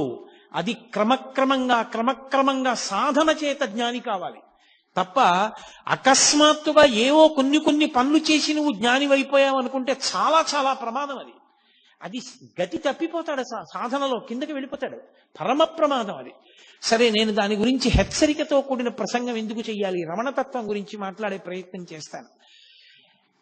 ఆయన ఆ మూడో తమ్ముడు మహానుభావుడు, పెద్ద ఆయన ఎలాగో నాగస్వామి శరీరం వదిలిపెట్టారు, రెండో ఆయన భగవాన్ రమణులైపోయారు, మూడో ఆయన తన భార్య చనిపోయింది, ఆ కొడుకుని తీసుకెళ్లి చెల్లెలు అలివేలు మంగ దగ్గర వదిలేశారు. ఆ నాగసుందరం గారు నేను ఒక్కడిని మాత్రం ఉండిపోవడం ఎందుకని, ఇక అళగమ్మ గారు అక్కడే ఉంది కదా అని చెప్పి ఆయన కూడా సన్యాసం తీసుకున్నారు. తీసుకుని నిరంజనానంద స్వామి అన్న పేరుతో ఆయన కూడా విరూపాక్ష గుహలోనే ఉండేవారు. ఈ తల్లి శరీరాన్ని పట్టుకుని కొండ కిందకి దిగారు. అప్పటికి శ్మశానం, ఇప్పుడు రమణాశ్రమం ఏదుందో అది శ్మశానంలో అంతర్భాగం. అప్పుడు ఆ శ్మశానంలోనే ఒక గొయ్యి తీసి గోతిలో అమ్మ శరీరాన్ని ఉంచారు. ఉంచగానే ఎవరో కాశీ నుంచి శివలింగం తీసుకొచ్చారు. వెంటనే అమ్మగారి సమాధి మీద ఆ శివలింగాన్ని ఉంచి, దీని పేరు మాతృభూతేశ్వరాలయము, అమ్మగా మారిన పరమేశ్వరుడు లేదా పరమేశ్వరుడైన అమ్మ అన్న పేరుతో అమ్మకి గుడి కట్టారు, మాతృభూతేశ్వరాలయం అని. అప్పటికి గుడేం లేదు. కొన్నాళ్లు పోయిన తర్వాత రోజు కొండ దిగొచ్చి నిరంజనానంద స్వామి పూజ చేసేవారు. రోజు రావడం వెళ్ళడం కష్టంగా ఉందని 4 తాటాకులతో చిన్న పందిరేసుకుని ఆ శ్మశానంలోనే సమాధి పక్కన ఉంటూ ఉండేవారు ఆయన. అలా ఉంటూ ఉండగా కొంతకాలానికి జయంతి ఉత్సవాల సమయానికి రమణ మహర్షి కూడా వారం రోజుల ముందు వచ్చి అక్కడే ఉండిపోయారు. ఉండిపోయి ఆయన పైకి వెళ్ళలేదు కొండ మీదకి. ఉండిపోయిన తర్వాత 4 తాటాకు పందిళ్లు వేశారు. ఒక తాటాకు పందిరి గదిలో రమణులు కూడా ఉంటుండేవారు. అలా ఉన్న రోజుల్లోనే ఒక ఆశ్చర్యకరమైన సంఘటన జరిగింది. ఆయన ఒక గదిలో ఉంటుండగా ఓ కుక్కొకటి లోపల ఉండేది. ఒక 4 కిటికీల దగ్గర పడుకునేవారు. ఆయన పడుకున్నారు. ఇంతలో అలికిడి వినపడింది. ఊరికి చివరకు ఉంది ఆగ్నేయ భాగంలో. ఏమైంది, దొంగలు వచ్చారేమో అని అక్కడ ఉన్నవాళ్ళు లేచి కిటికీలోంచి చూశారు. చూసి 6 ఉన్నారు అన్నాడు లోపల ఉన్న అతను. కనపడ్డారు బయట 6 దొంగలు. 6 ఉన్నారన్నాడు. అనగానే వాళ్ళు కిటికీ అద్దం బద్దలగొట్టి కిటికీ బద్దలగొట్టారు. బద్దలగొట్టి లోపల ఎంతమంది ఉన్నారా, ఎవరున్నారా అని అరిచారు. అరిచేటప్పటికీ రమణులు ఆయనకి నిద్ర ఏమిటి, శరీరం నిద్రపోతుంది. ఆయన కూర్చుని అన్నారు, తలుపు తీయండి, వారిని రమ్మనండి, వారికి కావలసినవి ఏ ఉన్నా తీసుకుని వెళ్ళమనండి అన్నారు. అంటే వాళ్ళు దొంగలు చాలా ఉద్రేకంగా ఉన్నారు, వాళ్ళు మనని కొడతారేమో అన్నారు. వాళ్ళు పాపం ఆ స్థాయిని ఇంకా పొందలేదు, వాళ్ళు దొంగతనంలో ఉన్నారు, వాళ్ళు ఉద్రేకపడచ్చు, కానీ మనం ఎందుకు ఉద్రేకపడాలి, తప్పు కదా, తీయండి తలుపు అన్నారు. అంటే తలుపు తీశారు. తలుపు తీసి లోపలికొచ్చి వాళ్ళు బడిత కర్రలు పెట్టి ఆ చుట్టూ ఉన్న వాళ్ళని అరిచిన కుక్కని కూడా కొడితే కుక్క భయపడిపోయి పారిపోయింది గదిలోకి. వాళ్ళు కూర్చున్న రమణుల దగ్గరికి వచ్చారు. వచ్చి ఏం దాచావు చెప్పు, నీ దగ్గరికి చాలా మంది వస్తారు కదా, ఎంత ఉంది చెప్పమన్నారు. ఏమీ లేదు, ఉన్నవన్నీ అక్కడే ఉన్నాయి, మీకు కావలసినవి ఏ ఉన్నా మీరు పట్టుకెళ్ళవచ్చు అన్నారు. వాళ్ళు బడితి కర్ర తీసి ఆయన ఎడమ తొడ మీద కొట్టారు. బలంగా కొట్ట వెంటనే ఇలా తట్టు తేరిపోయింది.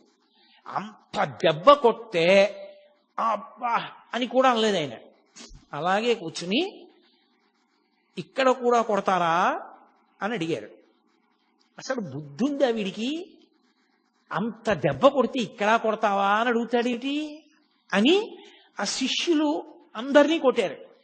కొట్టిన తర్వాత వెతికారు, ఏదో 4 రూపాయలను యాపిల్ పండు కొద్దిగా బియ్యం అవి ఏవో దొరికాయి. అవే మూట కట్టుకుని వెళ్ళిపోయారు.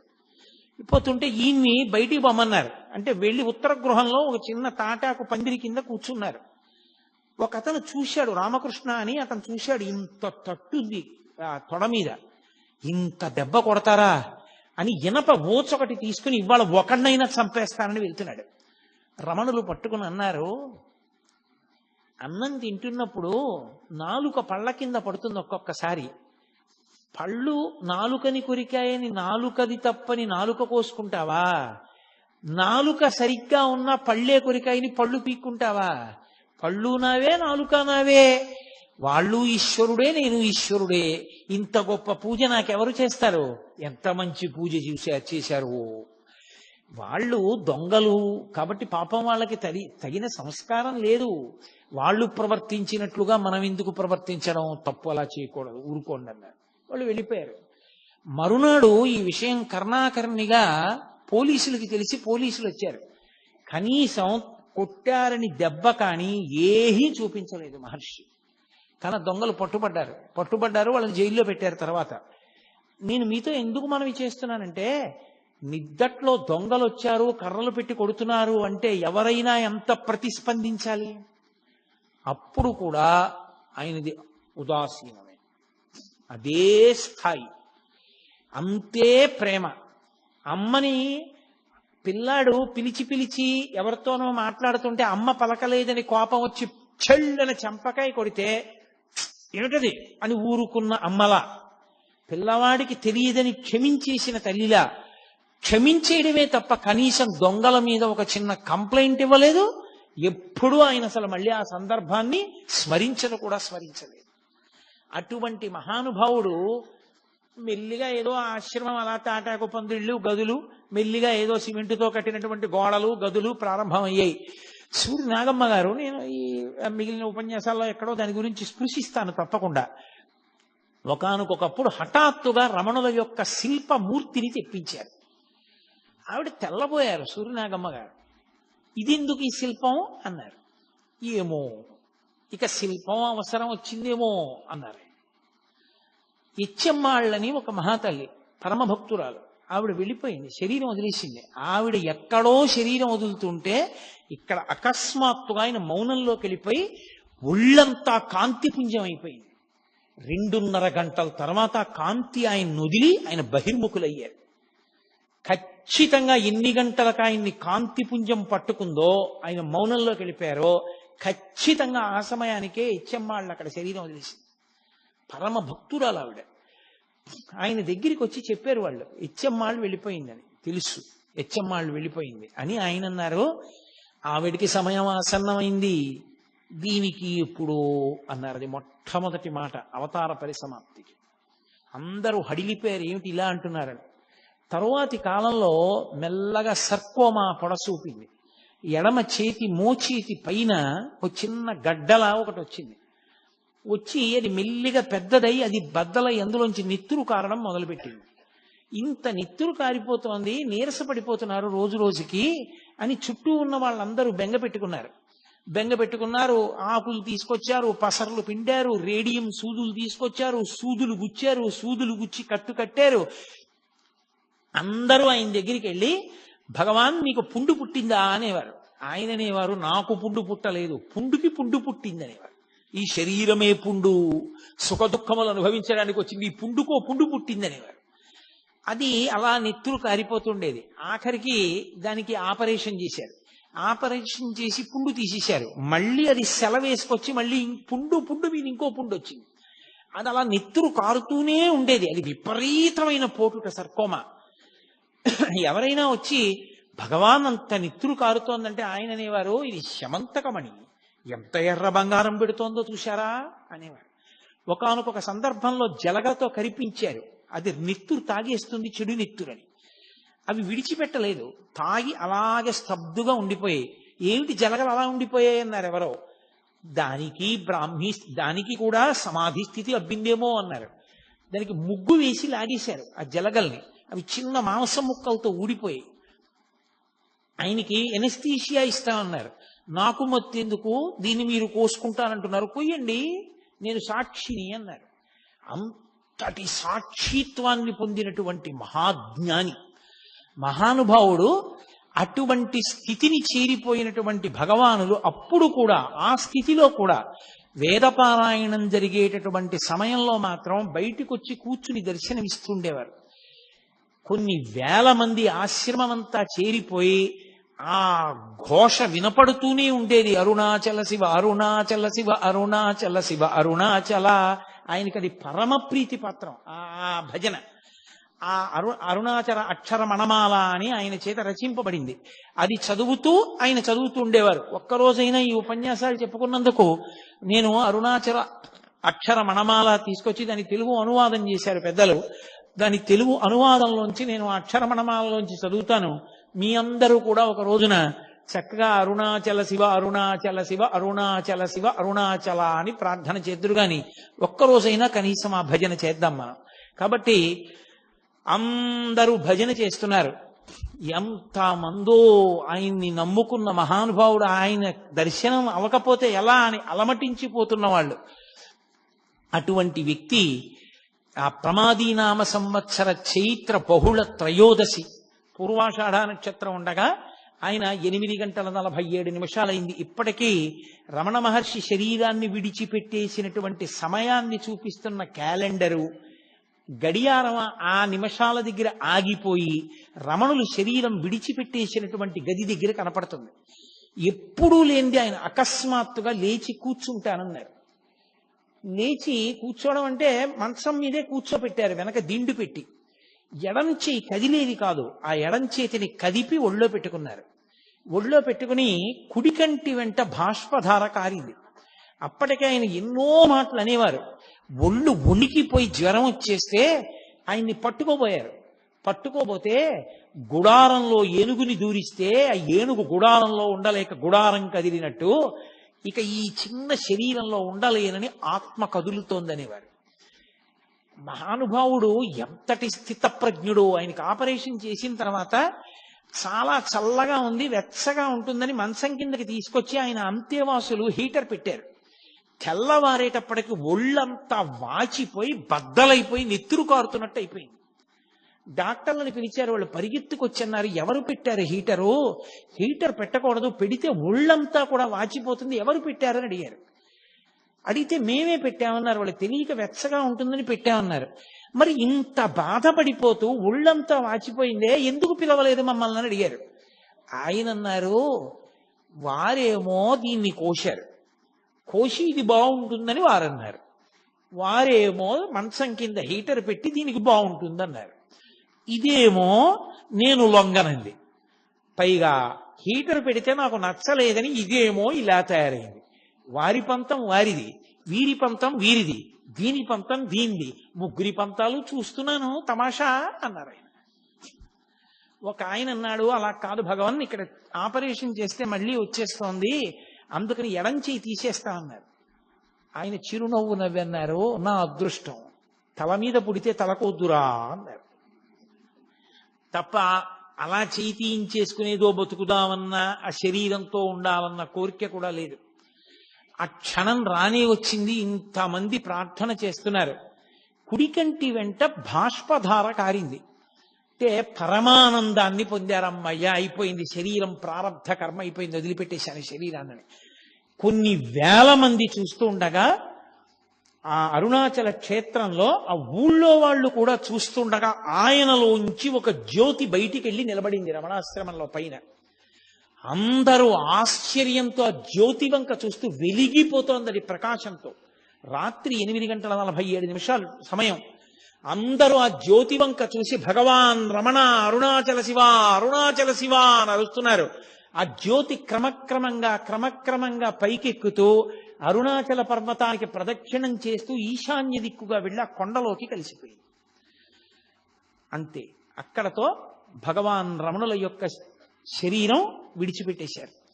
విభూతి రాశారు, చందనం అలదారు, ఇంత అభిషేకమో చేశారు. అమ్మగారికి కట్టినటువంటి మాతృభూతేశ్వరాలయం పక్కనే పెద్ద గుంత తవ్వి కర్పూరాదులు వేసి ఆయన శరీరాన్ని అందులో పెట్టి మట్టి కప్పి ఆ పైన శివలింగాన్ని ఉంచారు.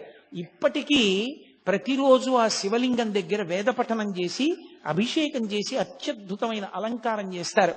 ఎందరో దేశ విదేశాల నుంచి వచ్చిన వాళ్ళు అక్కడే కూర్చుని ఉపదేశ సారము మొదలైనవి చదువుకుని ఆ రమణ మహర్షి ఉన్న ప్రాంతానికి ఆ సమాధి, ఆయన ఉన్న అధిష్టానం, శివలింగం ఉంటే అధిష్టానం అంటారు, దానికి ప్రదక్షిణం చేస్తూ ఉంటారు.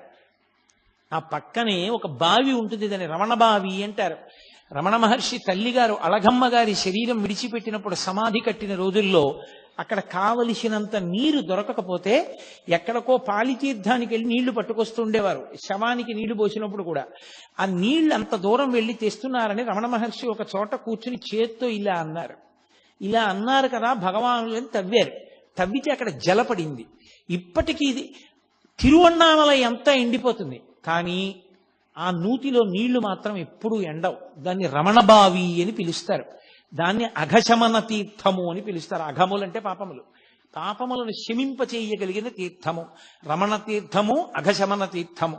రమణులు ఉన్నంత కాలం కూడా ఆ అందులో ఉన్నటువంటి తీర్థంతోటే మాతృభూతేశ్వరాలయంలో అర్చనలన్నీ జరుగుతుండేవి. మహానుభావుడు పుట్టినప్పుడు కనులు లేని కబోది ఒక జ్యోతి పుట్టిందిరా, వెలిగిపోతోంది పురుటి గదిలో అంది. మీతో మనవి చేశాను నేను మొదటి రోజున. ఆయన ఆఖరణ శరీరం విడిచిపెట్టినప్పుడు కొన్ని లక్షల మంది ప్రత్యక్షంగా జ్యోతి పైకెక్కి అరుణాచల పర్వతంలో, అరుణాచల శిఖరంలో కలిసిపోవడాన్ని చూశారు. అలా చూసిన వాళ్ళల్లో నాకు చాలా చాలా గొప్పగా నేను చెప్పుకోగలిగింది, నా జీవితంలో సంతోషకరమైన విషయం ఏమిటంటే, నా కూతుర్ని ఏ ఇంటికి ఇచ్చి పెళ్లి చేశానో, నా కూతుర్ని ఏ ఇంటికి ఇచ్చి పెళ్లి చేశానో ఆ నా వియ్యపురాలిని కన్న తండ్రి గారు కూడా అరుణాచలంలో రమణ మహర్షి యొక్క జ్యోతి వెళ్ళిపోతుండగా చూశాడు. చూసి ఆ రోజుల్లో ఆయన అదేమిటి జ్యోతి వెడుతోంది, రమణులకు ఏమైనా అయిందా అన్నారు. ఆ జ్యోతిని చూసి తిరువన్నామలై అంతా పరిగెత్తింది రమణాశ్రమానికి. ఏమైంది రమణులకని. ఆ జ్యోతి రూపంలో ఆయన వెళ్ళిపోయారు. జ్యోతిగా పుట్టి జ్యోతిగా వెళ్ళిపోయారు. జ్యోతి స్వరూపడిన సుబ్రహ్మణ్యుడిగా, సుబ్రహ్మణ్యావతారంగా, సద్గురువుగా, మహాజ్ఞానిగా, గొప్ప వైరాగ్య చక్రవర్తిగా, బ్రహ్మవిద్బ్రహ్మైవ భవతి అనేటటువంటి మాటకి నిర్వచనంగా బ్రహ్మమును తెలుసుకున్న బ్రహ్మమై ఈ ప్రపంచంలో నడయాడి చిట్ట చివర శరీరాన్ని విడిచిపెట్టి ఇప్పటికీ అంతటా నిండి నిబిడీకృతమైన ఆత్మస్వరూపమై ఎవరు ఆయనకి నమస్కారం చేస్తారో, ఎవరు ఆయనకి అర్చన చేస్తారో, ఎవరు ఆయన మీద భక్తితో ఉంటారో వారందరికీ దర్శనమిస్తూ వారందరినీ కూడా జీవితంలో భగవంతుడి వైపుకి అడుగులు వేయించేటటువంటి గొప్ప గురుస్వరూపం, ఈశ్వర స్వరూపం భగవాన్ రమణులు. ఇవాళ మీకు భగవాన్ రమణుల యొక్క విశేషంలో ఇవాళ ఆయన జీవితం సిద్ధి పొందిన ఘట్టం వరకు చెప్పడం జరిగింది. రేపటి రోజున కావ్యకంఠ గణపతి ముని, భగవాన్ రమణులు, వాళ్ళిద్దరి జీవితాల యొక్క అద్భుత యొక్క విశేషాలు, అసలు నిజంగా కావ్యకంఠ గణపతి ముని యొక్క విద్వత్తు, రమణుల యొక్క వైభవం, ఇద్దరూ కలిసి చేసిన అద్భుతమైన పనులు అసలు వినడానికి చదవడానికే తెల్లబోయేటట్టుగా ఉంటాయి. ఆ విశేషాల్ని రేపటి రోజున 6:30